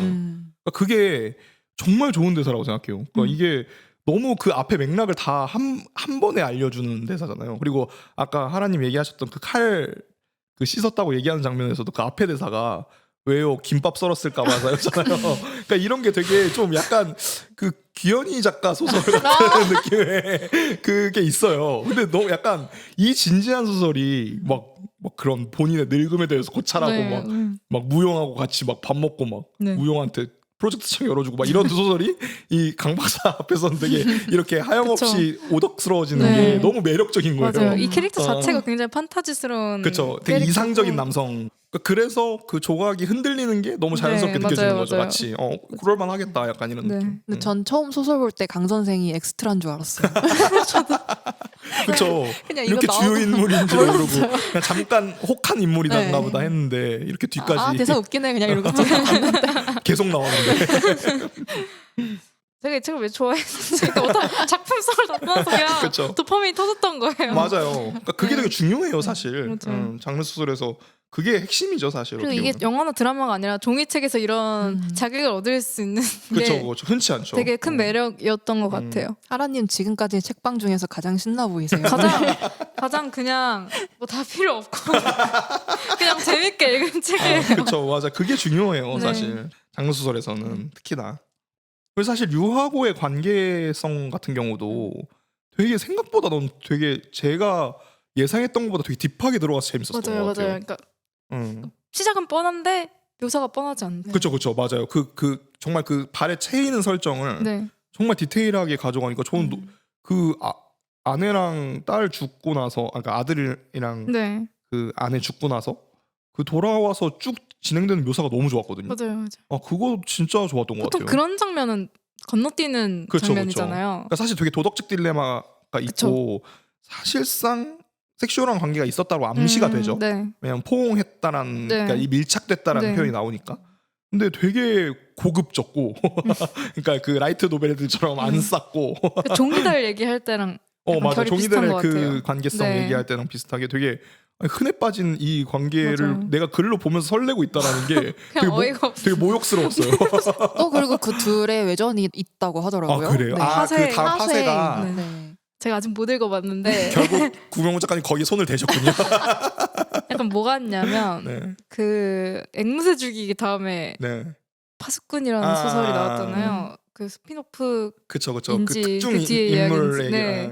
약간 그런 느낌이었어요. 그럼 되게 저는 어렸을 때 앵무새 죽이기 되게 좋아했는데 그 유명한 소리죠. 네, 그 뒤에 작가가 또 썼다는 얘기를 듣고 얼마나 반가웠는지. 신난다. 그러니까 그 어떤 완성도와 연결성이나 아무 상관없이 그냥 또 나온다는 네, 또 나온다. 이런 드라마 시즌제 확정됐을 때 그런 그쵸, 기분. 그쵸. 기대감이죠. 네. 어. 그런 소설입니다. 재밌는 소설이에요. 네. 영화 이야기로 드디어 넘어가 보겠습니다. 네. 어떤 부분이 제일 좋으셨나요? 저는 일단 미술을 되게 좋았던 것 같아요. 그러니까 그냥 책에 상상했던 거 그대로 잘 표현된 느낌. 정말요? 아닌 부분도 네. 있었는데 네. 그 뭐 개인적으로 그 사무실이나 이런 건 괜찮았던 것 같아요. 그러니까 조각 집은 좀 아쉬웠는데 그 사무실이나 이런 싸우는 배경이나 이런 네. 것들은 저는 뭐 나쁘지 않았던 것 같아요. 그런 부분이나 뭐 조명이나 이런 비주얼적인 부분은 전 나쁘지 않았던 것 같아서. 전 오히려 조각의 집이 제가 딱 상상하던 그대로인 그래요? 거예요. 그래서 좀 놀라긴 했어요. 근데 저는 그 프로젝트 창이 좀 아쉬웠어요. 그게 좀 중심적이었는데 네. 제가 생각했던 것보다 너무 별거 아닌 것처럼 다뤄져서 내용은 별개고. 그냥 그 비주얼적인 예. 그 옛날 집 같은 네, 느낌의 네, 네. 그 고택 같은. 그래서 파고 딱 그 제목 타이틀 뜨고 그 다음에 이제 그 조각이 집에서 일상생활을 하는 모습을 잠깐 그 음악과 함께 보여주는 장면이 맞아요. 있는데 그 장면이 제일 좋았어요. 네. 저는 캐스팅 좋았던 것 같아요. 네. 그러니까 맞아요. 보통 어떤 영화화 한다고 했을 때 항상 드라마든 영화든 캐스팅이 문제가 되는데 왜냐면 비주얼적인 부분을 포기할 수가 없어요. 그 맞아요, 이미지. 맞아요. 왜냐면 책을 읽으면서 사람들이 그리는 게 있기 때문에 그렇죠. 그 캐스팅 항상 리메이크 영화와 이런 거, 원작 소설이 있는 그런 영상 매체는 캐스팅이 너무너무 중요하지만 항상 잘 안 되는 게 원통한 부분이었는데 그래서 이 책은 뭔가 이 영화는 비주얼적으로 캐스팅 네. 그리고 이미지 측면에서 크게 어긋나는 그쵸. 캐릭터는 네, 거의 없었던 것 같습니다. 연기도 뭐 딱히 연기가 부족하거나 그런 부분은 없었던 것 같아요. 맞아. 네, 그렇죠.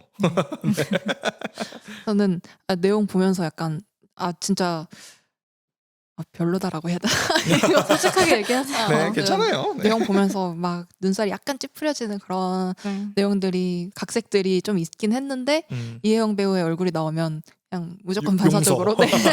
맞아요. 취소.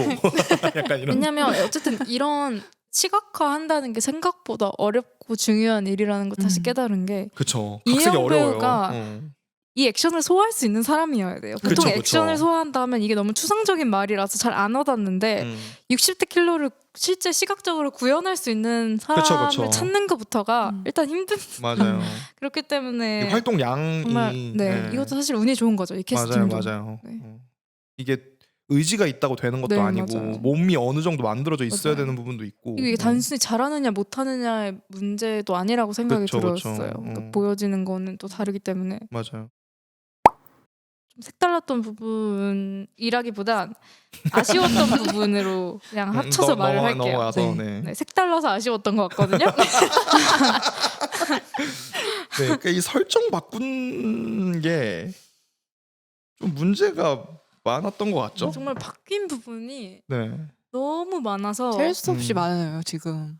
이게 뭐 개수나 비중의 문제가 아니라 애초에 다른 이야기 2차 창작을 했다. 감독님께서 이 책을 읽고 좋았던 부분 뭔가 묘사하고 싶은 부분을 끄집어내서 그걸 재창조를 한 거지 이 책을 영화화했다고 보기는 좀 어려운 것 같다는 생각이 들었어요. 왜냐하면 주제의식 저희가 한참 지금 1시간 넘게 얘기했던 네. 이 주제의식이 없어요. 맞아, 느껴지지 않죠. 네, 없어요, 그러니까 다른 그냥. 이야기인 거죠. 맞아요. 다른 이야기라고 생각이 들었어요. 결말 뭐 그 약간 수미상관으로 결말부터 얘기를 하자면 결말이 다르잖아요. 결말이 너무 다르죠. 네. 그러니까 이걸 결말을 바꾸는데 그러니까 이게 사실 제 생각에는 이 소설의 결말은 제가 보기에는 영화로 치면 어바웃 타임 결말이랑 비슷하거든요. 그러니까 그냥 삶이 자기가 생각하지 못했던 가치를 발견하는 게 되게 핵심이어서 그 마지막에 그 딸 등교시키는 장면 있잖아요. 네. 어바웃 타임에서. 네, 그런 장면의 톤이어서 전 되게 좋았던 것 같아요. 소설이. 그러니까 맞아요. 이 소설이 절대 그런 소설이 아닌데 마지막에 그렇게 딱 끝내버리니까 그걸 다 알아서 독자들이 막 해석해서 생각하게 네, 만드는 맞아요. 힘이 있었던 것 같거든요. 그래서 되게 전 마지막 부분이 너무 좋았는데 그리고 너무 감상에 젖은 결말도 또 아니고요. 아니었고. 그러니까 책이 무게감이 굉장히 있는 설정이지만 그거를 그래도 훌훌 털어버리고 조각처럼 그쵸. 뭔가 산뜻하게 그래도 끝나는 맞아요, 그런 맞아요. 그게 이 책의 매력이라고 생각이 그쵸. 똑 들었어요. 떨어지는. 네. 네. 근데 여기서는 후속작 욕심처럼 약간 시즌 2. 네네 그렇게 가버린 게좀 그러니까 킬러라는 거에 너무 매몰됐던 것 같아요. 그쵸. 킬러라는 설정에. 그 방역 설정도 되게 다르잖아요. 그러니까 이걸 너무 정의롭게 그리려고 네. 그 이것저것 부분이 너무 어긋났다고 그쵸. 생각해요. 이것저것 덧붙이다가 망가진 느낌이 좀 있었죠. 왜냐하면 설정을 덜어냈다는 정당성은 영화가 러닝타임에 문제가 있기 때문에 그쵸. 묘사에 문제가 있어서 설정을 덜어낸 거는 이해할 수 있거든요. 네네. 근데 이 굳이 정당성을 덧붙였잖아요. 뺀 게 맞아요, 아니라 맞아요. 덧붙였는데 그 대사가 셀 수 없이 반복되거든요. 맞아요. 이 책이 이렇게 만연체고 구구절절 다 설명하지만 네. 그거를 그렇게 그쵸. 정당성을 부여하려고 노력하진 않거든요. 그 회사 설정이 김강호 배우가 연기했던 실장이 들어오면서 네. 완전히 망가졌죠. 예, 근데 예. 여기서도 실장이 나오지 뭐 오리지널 등장도 캐릭터가 안 아니잖아요. 나잖아요. 예, 네. 등장도 안 하잖아요. 사실상. 제가 알기로 아예 등장한 장면 네. 없었던 것 같은데 그냥 말로만 그러니까 실장이 어떤 언급만. 존재, 그러니까 네. 약간 그 외부 그 영업 다니느냐고 회사 못 들어오는 네. 전형적인 중소기업 사장처럼 네. 그냥 그렇게 묘사될 뿐이지. 너무 비중이 컸어요. 그렇죠. 거기서 캐릭터 서사를 또 넣어버리고 딴 서사가 완성되지도 않았는데 그게 계속 그렇게 흘러버리니까. 그러니까 저는 좀 무슨 얘기를 좀 하고 싶냐면 좀 독하게 얘기하면 애초에 방향성이 너무 잘못됐던 것 같아요. 네. 그러니까 무슨 얘기냐면 그러니까 뭐 이 영화 아저씨 얘기랑 그 악녀 얘기가 좀 나오더라고요. 이 영화 정말요? 관련해서. 근데 차라리 그렇게 갔으면 저는 이해를 했을 것 같아요. 그거는 정말 액션에 치중한 설정과 그쵸, 그쵸. 액션 그냥 그런 그 사실 방영 업체로 위장되어 있는 그 킬러 업체가 네. 있다라는 설정만 딱 가져와서 진짜 그 존윅이나 네. 뭐 아저씨 같은 시각적으로 영화들처럼 재밌는 그냥 그 액션을 진짜 술 수 없이 왜냐면 그것만 해도 좀 가치가 있다고 생각해요. 저는 저- 특히 악녀 같은 영화가 그런 가치가 있었던 맞아요, 것 같아요. 그러니까 맞아요. 그 여성 배우가 그렇게 많은 액션씬을 소화하는 영화를 한국 영화에서 찾아보기 힘들었거든요. 맞아요. 그거의 가치를 그냥 두고 갔으면 차라리 낫을 것 같아요. 맞아요. 그것 때문에 막 설정을 바꿨으면 그래서 그냥 영상의 어떤 가장 중요한 가치잖아요. 그렇죠. 네. 그래서 뭐 예를 들어 2가 어떤 한 악의 축 그런 적대자의 축을 담당을 하고 그냥 조각이 그걸 계속 헤쳐나가는 방식으로 네. 심지어 그렇게 약간 하려고 했던 것 같기도 해요. 그 클럽씬 같은 거 사실 원작이 없는 없잖아요. 부분이잖아요. 맞아요. 그렇게 그냥 쭉 밀고 나갔으면 사실 한국이 생각보다 액션을 되게 잘 찍는 국가거든요. 그 좀 맨날 뻔하다고 평가를 받긴 하지만 그래서 나쁘지 않은 아저씨 같은 영화 보면 나쁘지 않은 스턴트가 이런 게 네. 시스템이 잘 갖춰지는 국가이기 때문에 차라리 대중성인 거죠. 맞아요. 그렇게 했으면 차라리 이해가 됐을 텐데 그럼 아니면 반대로 이 책이 원래 갖고 있는 정서처럼 저희가 아까 무력감이나 네. 공허함 같은 거 네. 얘기를 했던 것처럼 저는 이 책을 보면서 전 영화를 기대했던 게 그 노인을 위한 나라는 없다 같은 톤을 기대했거든요. 그 허망함이나 네. 그 삶에 갖고 있는 아이러니를 네. 계속 반복적으로 표현하는 그래서 그 안톤 시거 우리가 되게 그 희대의 악역이라고 평가되는 그 안톤 시거가 갖고 있는 톤이 그 알 수 없음에서 오는 공포감이나 그쵸. 불안감 같은 네. 그런 정형화되지 않은 불안감 같은 걸 네. 계속 표현을 끝까지 가져가는 영화잖아요. 그러니까 전 그렇게 되기를 원했고 그거를 바라고 극장에 들어갔거든요. 네. 네. 근데 그게 아니었어도 존윅이었으면 괜찮았을 것 같아요. 차라리 네. 네. 근데 그 두 방향성을 둘 다 잡고 싶었던 것 같기도 하고 제 생각엔 그러다 실패했던 것 같기도 하고 그냥 어중뛰게 그냥 날아가 버린 느낌. 네. 이 영화가 개봉한다는 소식을 들었을 때 약간 이 60대 여성 킬러라는 이 타이틀이 재밌어 보이잖아요. 그쵸. 근데 이게 흥미가 있죠. 그냥 재미로만 비주얼적으로만 소비되지 않기를 정말 바랬거든요. 그쵸. 근데 이게 소비되지도 않았어요. 그럼 맞아요. 그게 핵심인 것 같아요. 그리고 저는 또 아쉬웠던 부분이 연출이나 촬영 문제가 좀 그쵸. 그러니까 필터라도 넣지. 후보정이라도 조금 더 차갑고 톤 잘 쓰잖아요 요즘에. 맞아요, 그런 맞아요. 거라도 좀 넣지. 너무 한국이에요. 너무 그러니까 집 앞이에요. 그런 게 기획이 좀 안 됐던 것 같아요. 네. DI 관련돼서는 이제 그런 메인 컬러감이라든지 뭐 이런 그 영화를 쭉 봤을 때 느껴지는 그쵸 감각적인 컬러들이 있잖아요. 네. 키 컬러 같은 네. 그런 것들이 좀 빠져 있기도 했었고 네. 확실히. 이번에 영화 개봉하면서 저 책 표지가 다시 네. 디자인이 됐잖아요. 네네. 그런 느낌을 약간 기대를 했던 것 같아요. 저 책 표지가 약간 그 박찬욱 감독의 벽지 같기도 네. 했었고 조성민 그래서 감독님 네. 생각나는데. 저희가 책 얘기를 하면서 얘기했지만 네. 이 킬러라는 설정이 사실 뭐라 그래야 되지? 중요하지만 새롭거든요. 그쵸. 그러니까 새롭다는 거는 일상화되어 그냥 있죠. 한국의 그런 느와르 그런 배경의 느낌이 아니에요. 책을 맞아요, 읽으면 맞아요. 오히려 현실과 굉장히 맞닿아 있고 그쵸. 생각보다 이 책을 저는 읽었을 때 그려지는 배경이 그렇게 어둡지 않았거든요. 맞아요. 생각보다 막 맨날 지하 세계 이야기 이런 게 아니란 말이에요. 무슨 판타지 소설이 아니에요. 맞아요. 굉장히 현실과 맞닿아 있는 부분이고 집 근처에 있을 것 네, 같아요. 톤이 왜냐면 보통 뭐 낮 배경인 장면들도 굉장히 맞아요, 많고 많고. 막 무슨 뭐 무용가 있을 때 산책할 때 뭐 이런 네. 것들이 그리고 뒤로 갈수록 오히려 좀 결말 부분도 밝은 그쵸. 느낌이잖아요. 회복되는 네. 느낌이죠. 그런 느낌이 전혀 없었고 근데 그냥 정돈이 잘 안 된 느낌이 들긴 맞아요. 했어요. 진짜. 축축한 그러니까 좀 네. 급해요 다. 네. 영화가 되게 급했고 다급하게 끝내고 시작되고 이런 것들이 많아서 감정선들도 연결이 계속 끊어지는 느낌이었고.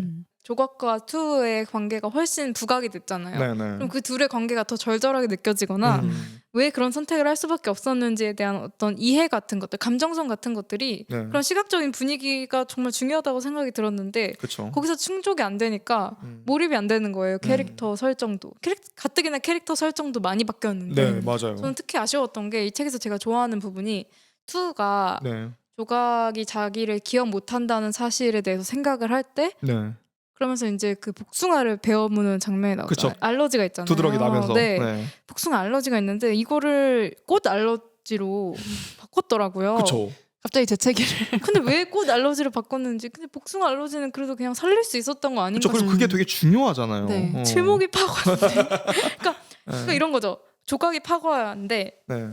투는 조각에 대한 어떤 A인지 증인지 동경인지 뭔지 모를 그렇죠. 이게 모르는 게 핵심이에요. 맞아요. 뭔지 모르는 그런 어쨌든 그렇게 부정적이지 않은 그런 뭔가 간질간질하고 짜증나는 그런 감정인데 네. 조각이 파과잖아요. 네. 그럼 복숭아 자기가 복숭아 알러지가 있으면 그쵸. 자기는 조각을 계속 시야에 거슬리는데 가까이 다가갈 수 없는 그런 느낌이 그쵸. 맞아요. 완전 직접적인 상징이란 되게 말이에요. 복합적인. 네. 네. 근데 그 이렇게 중요한 설정을 꽃가루 알러지를 바뀌었다. 근데 영화에서는 또 생각해보니까 조각의 본명을 민설화로 네. 했더라고요. 그래서 그게 꽃이니까 이름에 꽃이 들어가니까 꽃가루 알러지 그 연결이 되긴 하는데. 그렇죠. 근데 영화 근데 전체랑 근데 연결은 안 되죠. 파과잖아. 원작 이름이 그러면 화가인데. 영화 제목을 파화로 했어야죠. 왜? 그러니까 이게 저는 뭐 투 말씀을 하셨으니까 좀 이어서 얘기를 해보면 그게 진짜 핵심이었던 것 같거든요. 그러니까 그 투가 복수심이 아니라는 게 되게 핵심이었던 것 같아요. 그러니까 맞아요. 그 대목이 아예 책에 대놓고 나오잖아요. 네. 복수심이 아니. 네. 그건 뭐 80년대 영화 같은 복수심이 네. 아니라는 게 아예 아버지의 원수 뭐 이런 거 아니잖아요. 그러니까 그게 아예 박혀 있는데 책에 네. 그렇게 가버린 것 같아요. 맞아요. 그리고 약간 대안적인 엄마로 생각했다는 설정을 그냥 넣어버리니까. 그러니까 그게 그 투가 갖고 있는 감정이 지금 방금 하라님 말씀하셨던 것처럼 알 수 없음이 그 핵심이었던 것 같거든요. 제가 그때 뭐 이따가 띠지에 넣겠다고 문장 갖고 온 거긴 한데 요 책에서 나오는 그 투의 생각으로 얘기를 하는 문장이 정말 저는 이 책에서 이 문장이 제일 좋았는데 일어나는 대부분의 일은 아무것도 아닌 것들의 조형과 부착으로 이루어진 콜라주였고 지금까지 삶은 모든 어쩌다 보니의 종합과 그 변형이었다. 진짜 문장 미친 것 같아요. 그러니까 이게 이 어쩌다 보니 라는 이 감각이 이 맞아요. 소설에서 굉장히 중요한 감각이잖아요. 이게 조각도 많이 느끼고 있는 감각이고. 정당성을 다 부여할 필요가 없는데. 그렇죠. 이 부분에서 저는 되게 그래서 제가 그 코엔 형제 노인을 위한 나라는 없다 생각을 네, 했던 것 같아요. 네. 이 알 수 없음, 맞아요. 이 삶이 갖고 있는 그 불투명함 그러니까 같은 게 그렇게 핵심이었던 것 같은데. 흐릿한 부분이 이 책의 어떤 감성 분위기를 맞아요. 어떤 결정짓는 그런 너무 중요한 포인트인데 맞아요. 영화에서는 그런 부분에 다 정당성을 부여를 하고 그쵸. 스토리와 설정을 갖다 붙여서 만든단 말이죠. 그쵸, 선명하게 만들어 버리니까. 선명하게 만들고 막상 선명해야 되는 그런 알레르기나 어떤 무용이나 무용이나 저 아니면 무용할 말 많거든요. 아니면 뭐 네. 그 해우 캐릭터 바꾼 것도 그렇고 그쵸. 아니면 투 캐릭터성을 너무 어린애같이 바꾼 거. 그러니까 조금 더 무게감 있어야 돼요. 맞아요, 사실. 맞아요. 그러니까 투 생각했을 때 최소한의 이성은 남아 있는 그런 네 맞아요. 그쵸, 맞아요. 맞아요. 인물처럼 그렇게 보였는데. 대차반이 아니에요. 네. 사실. 그러니까 김성철 배우 캐스팅이 감독님이 생각한 투에는 너무 잘 맞아요. 그러니까 음. 영화에 너무 잘 어울리는데 소설의 투는 소설과 아니에요. 맞는다고 하기엔 조금 아쉬운 부분이 많죠. 음. 그러니까 너무 그런 극적이고 극단적인 부분만 부각된 그런 캐릭터가 돼 버렸는데, 그렇죠. 그러니까 흐릿해야 되는 부분을 명확하게 만들고 명확해야 되는 부분을 흐릿하게 만들어서 약간 영화가 반전이 된 느낌인 거죠. 책이랑. 그렇죠. 무용 얘기 이어서 하자면요. 아, 아, 무용이 진짜 이름이 이름 왜 뜻이 바뀌었어요. 바뀌었어요? 그거 진짜 이름 뜻 그대로 넣는 게 그렇게 어렵나요? 저는 그러니까 복숭아 알러지 그대로 하니까 제목을 그러면 바꿨어야지 왜. 그러니까 무용이라는 화가 이름의 많이 뜻이 나셨네요. 네. 쓸모 없음이잖아요. 그게 그러니까 핵심이죠. 조각의 삶이나 영화 속에서도 계속 이야기하는 그런 쓸모 있는 사람이 되고 싶어 했었던 그런 조각과도 연결되는 네. 이름인데, 그리고 이 이름을 조각이 지어줬다는 것 자체가 네. 가지고 있는 의미가 있는 이름인데 그걸 왜 갑자기 강 선생이 지었으며 이름의 뜻도 그쵸. 왜 맞아요. 그렇게 바꿨는지가 저는 약간 의문이 들고요. 이 이름 자체가 사소한 요소일 수도 있지만 이 하나로 저는 이 원작을 대하는 영화의 태도가 좀 보였어요. 그러니까 이 무용이 되게 핵심적인 게 소설에서 이 마지막에 그 무용이 죽는 네. 무용이 무지개 다리를 건너는 이 부분이 전 너무 아까 금방 얘기했지만 핵심적이었다고 생각을 했던 게 그걸 한번 뒤집어서 더 좋았던 것 같거든요. 그러니까 왜 그러냐면 무용과 그 냉장고에서 문드러져 있는 파과의 네. 자기 삶을 계속 투영하잖아요. 네. 네. 그냥 그 좁은 시선으로 보는 거죠. 네. 그냥 류가 얘기했던 그 시선에 갇혀서 네. 그 좁은 시선으로 보다가 무용을 잃고 나서 그 결전의 날에 하고 나서. 무용을 두고 가서 창문을 닫는 행위를 본인이 하잖아요. 네. 근데 그게 아니었던 거죠. 그게 사실 역설적으로 창문을 여는 행위였던 거예요. 그러니까 무용이 탈출하려고 창문을 만들어 놓은 것처럼 네. 닫는 행위였지만 사실 그게 사실 여는 행위였던 새 거죠. 삶으로 나아가는 그렇죠. 기점이 된 거죠. 그걸 닫고 본인은 나가잖아요. 네. 그러니까 이게 굉장히 중요한 비유였다고 저는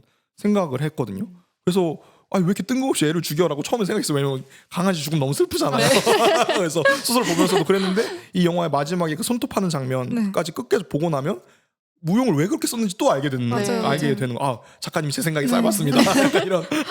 근데 이제 영화에서는 이거 도대체 이거를 왜? 그리고 저는 그것도 되게 화났었어요. 그 무용을 기존의 관계가 아니라 네. 여기서 새롭게 발견한 관계로 해버리니까 이 관계는 너무 얕은 관계죠. 이 정들 시간도 없어요. 맞아요. 그러니까 이 소설에서는 원래 이미 계속 키우고 있던 되게 과거에 누구를 죽이고 오던 길에 데리고 왔던 그리고 조각과 무용이 서로한테 익숙하다는 그것도 좀 그쵸. 포인트였던 것 그냥 같아요. 무심하고 그냥 몇 번 그러니까 무용도 무용도 조각이 저한테 관심이 없어요. 꼬리 몇 번 대충 흔들어주고 네. 그 관계가 너무 건조하고 맞아요. 좋았거든요. 맞아요, 서로에 대해서 맞아요. 정이 없는 게 아니라 네. 그쵸. 서로가 불편하고 편한 게 뭔지 너무 잘 알고 네. 그쵸. 그 스타일의 차이인 게 너무 보였는데 오래된 동거인인 거죠. 네. 그리고 저는 투가 이제 책에서는 에이전시에 들어오고 나서 이제 들어온 그러니까 그것도 후의 어떤 이야기인데 네. 영화에서는 들어온 에이전시에 들어온 그러니까 손 실장 아마 캐릭터를 좀 살리기 이러면서 이제 손 실장의 비중이 서사가 높아진 건데 들어가면서 그 데려오는 과정을 굳이 보여주는 필요가 있었나 그쵸. 싶은 거예요. 그러니까 바로 너무 이야기가 시작해도 되는데. 얕아지는 거예요. 맞아요, 맞아요. 그러니까 너무 관계가 얕아진달까요? 그러니까 짧은 시간처럼 느껴지니까. 너무 짧은 시간처럼 느껴지고 무용도 마찬가지고 왜냐하면 강 선생 캐릭터를 제가 봤을 땐 살리려고 그랬던 것 같은데 그쵸. 비중상 그러면서 무용이 이용되고 사실 그것도 사실 저는 이해가 잘 안 되긴 했어요. 그러니까 그냥 사람 의사로 나와서 치료해 주는 것부터 해도 충분히 서사가 되는데 그쵸. 왜 무용과 관련돼 한 번 더 엮이게 만들었을지 그것도 너무 의문이었고 이름의 뜻을 바꿔가면서까지 그렇게 해야 될 가치가 있었는가에 대해서는 저는 별로 납득을 하지 못했던 것 같아요. 그리고 그러니까 차라리 뭘 쳐내고 하나에 집중했으면 그러니까 이게 차라리 변명으로 이게 영상으로 해야 되니까 다 시간이 잘랐어야 없으니까. 됐다 미안하다 이렇게 됐으면 네네. 그래 어쩔 수 없지 이렇게 되는데 네.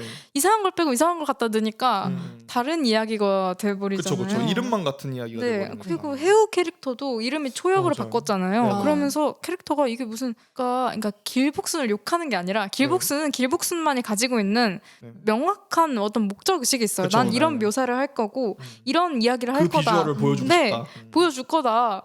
하면 그렇게 해서 성공한 케이스라고 생각해요. 그건 이제 네네. 호불호를 떠나서 네네. 그건 정말 호불호의 문제라고 생각을 하는데 근데 이 영화에서는 굳이 이 해우라는 캐릭터가 원작의 흐트러진 옷과 산발한 머리 해가지고 뭐 그런 캐릭터 나오는데 굳이 캐릭터 이름까지 바꿔가면서 그쵸. 외양까지 다 바꿔버린 게 저는 이해가 너무 안 되더라고요. 서사가 완전히 다르잖아요. 네.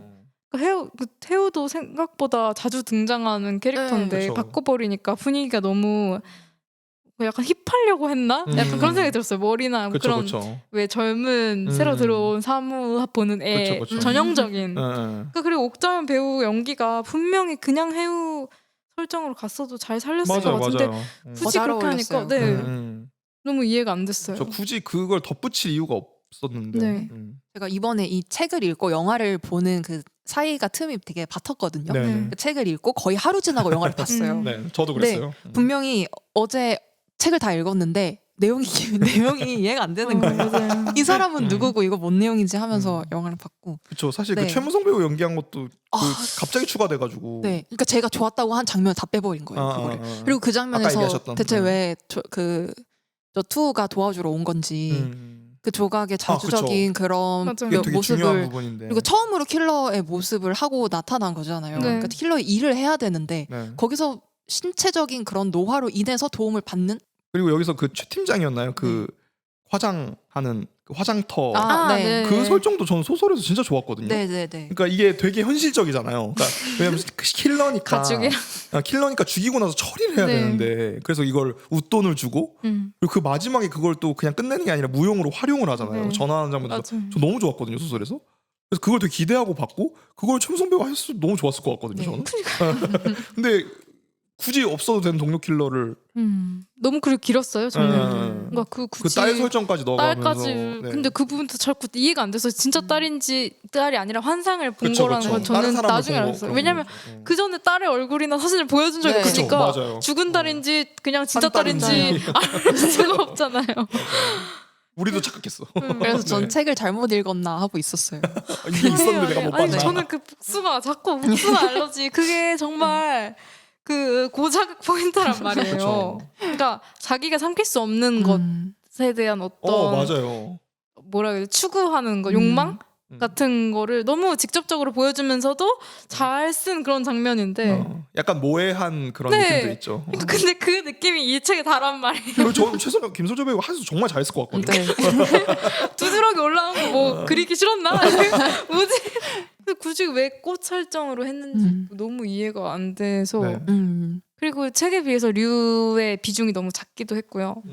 그쵸, 물론 그거는 투 캐릭터를 살리기 위해서는 주연급으로 살리기 위해서는 어쩔 수 없었다 쳐도 네 너무 너무 죽었던 것 같아요. 류 설정이. 아니 그리고 그 냉장고에 붙은 그 썩은 네. 복숭아를 떼다가 우는 장면이 나오잖아요. 그러니까 이 소설에서 유일하게 조각이 자기 감정을 표현하는 장면이고 이 장면이 똑같이 영화에도 나오죠. 네. 근데 이 소설에서는 이게 되게 좋았던 점이 네. 그 류의 죽음하고 그걸 연결시키잖아요. 맞아.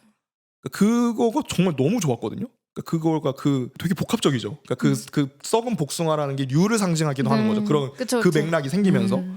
근데 여기는 또 그것도 그냥 뜬금없는 장면으로 끼워 넣어버려서. 그러니까 조각의 감정의 변화가 너무 안 나타나. 맞아요. 그러니까 그냥 조각이 오히려 이용되고 투의 감정 변화가 더 잘 보이는 맞아요. 영화였어요. 그러네요. 이게 무슨 투 스피노프 같은 느낌.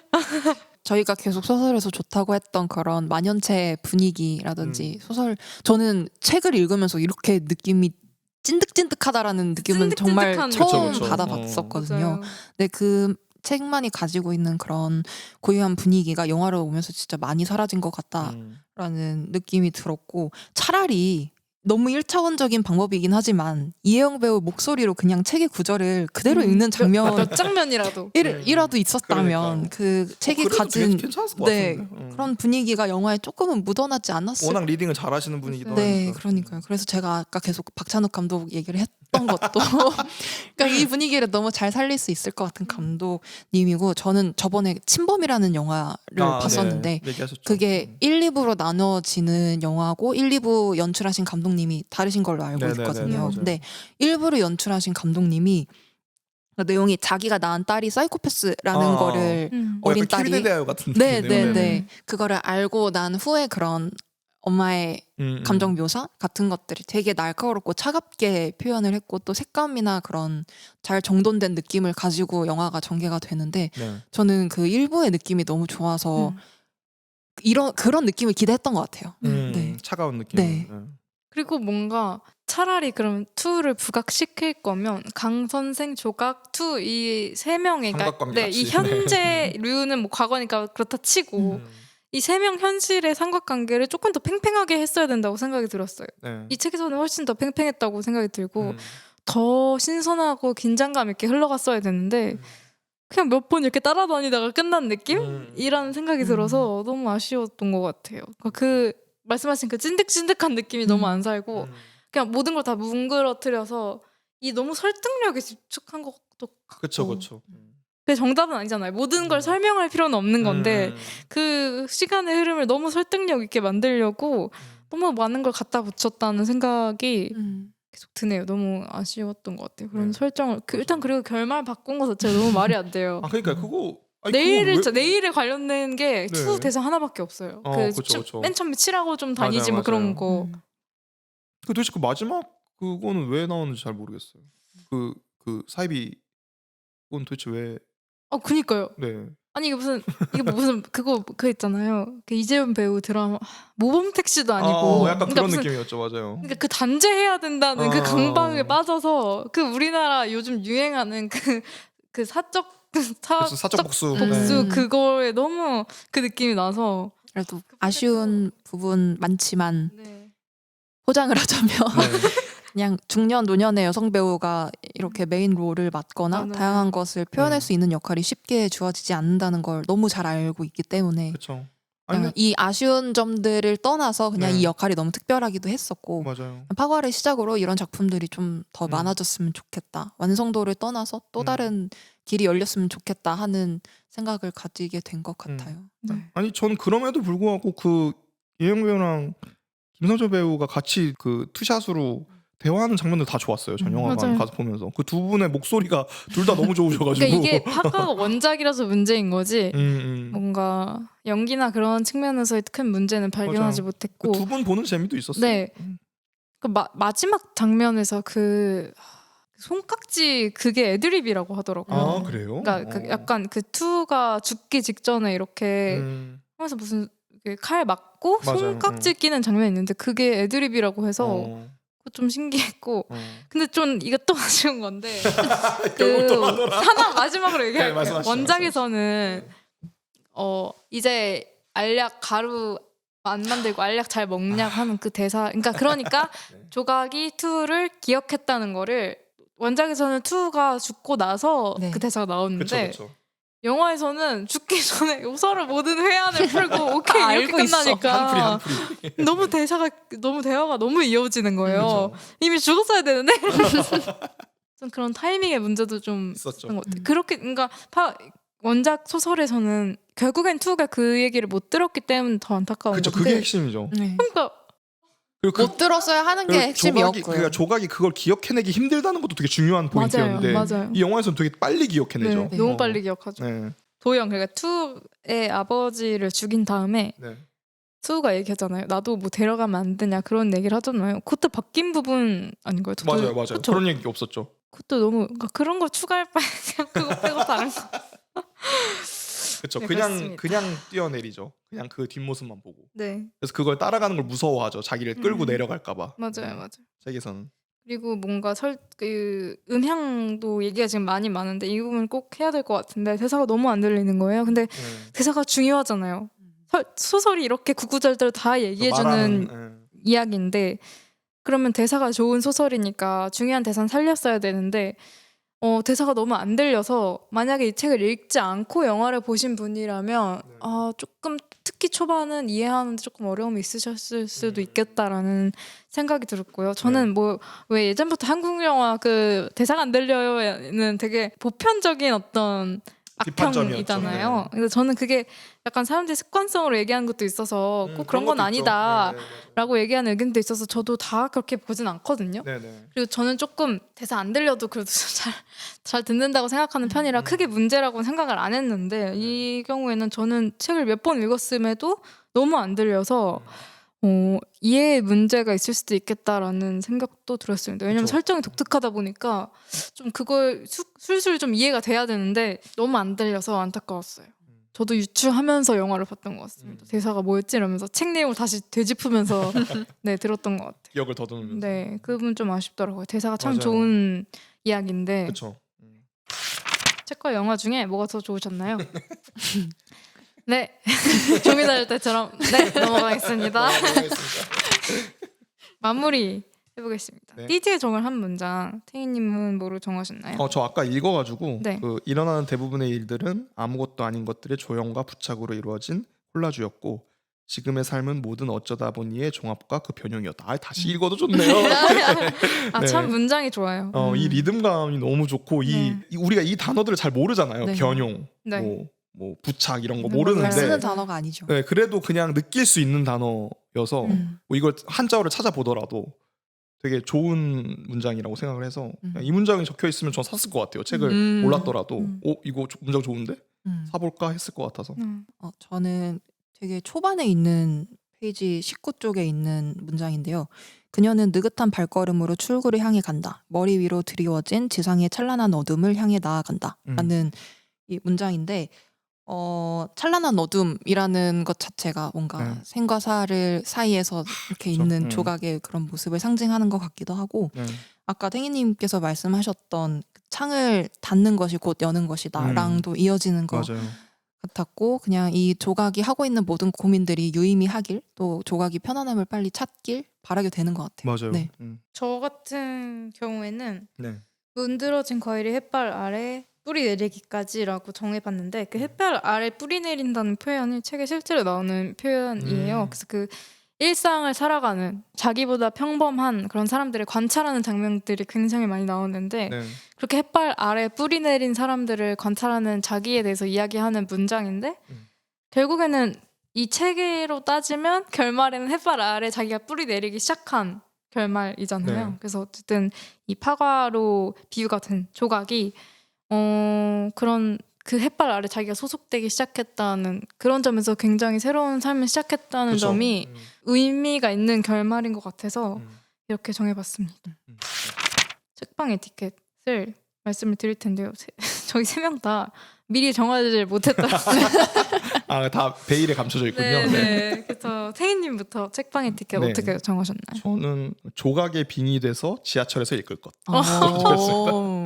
이게 이 관찰하는 묘사들이 진짜 많아서 네. 뭐 지하철 아니더라도 버스나 뭐 밖에서 읽으시면 재밌을 것 같아요. 약간 조각에 빙의 돼서 그렇죠. 막 그런 공원 벤치 같은 데 앉아가지고 약간 음. 킬러가 됐다고 생각하시고 읽으면 재밌지 않을까 싶어서 그렇게 정해봤습니다. 제 책방 에티켓은 반드시 원작 소설을 읽을 것. 좋네요. 아주 됩니다. 끝까지 독하시네요. 네. 그러니까 차라리 원작 소설 안 읽고 영화를 봤으면 아, 그냥 그쵸. 오 이렇게 네, 뭐 망한 사랑 이야기구나 재밌다 뭐 이렇게 둘이 같이 있는 모습을 보니까 신기하다 약간 이렇게 됐을 텐데. 흔치 않은 투샷이다. 뭐. 네. 저는 망한 사랑을 딛고 새 삶을 위해 나아가는 이야기를 좋아하는 오타쿠에게 선물할 것 이렇게 정해봤습니다. 선물하기 좋은 책이라고 생각이 들어요. 왜냐면 맞아요. 보통 책 선물할 때는 책 선물을 할 때는 네. 뭔가 그 사람 취향도 생각해야 되고 그러면서 막 재미도 있어요. 네, 재미도 나도 있어야 읽어봐야 되고. 네, 그렇잖아요. 근데 뻑뻑. 이 책은 뭔가 이 문체의 장벽은 사람들이 많이 얘기하지만 그냥 누구나 재밌게 읽을 수 있는 그런 재밌는 소설이라고 생각이 들어서 특히 저 같은 약간 좀 피 터져야 사랑이라고 생각하는 그런 이 정도 서로 칼싸움 정도는 해줘야 그렇죠. 이게 사랑이지 이렇게 생각할 수 있는 목숨 정도 왔다 갔다 해야 자극이 절여진 그런 오타쿠에게 네, 좋은 선물이겠네요. 네, 정말 선물로 추천이 아니라 선물로 좋을 것 같습니다. 표지가 예뻐서 선물하기도 좋아요. 맞아요. 네, 새로 나온 표지도 저는 되게 마음에 맞아요. 들거든요. 너무 예뻐요. 저게 더 예쁜 것 같아요. 그렇습니다.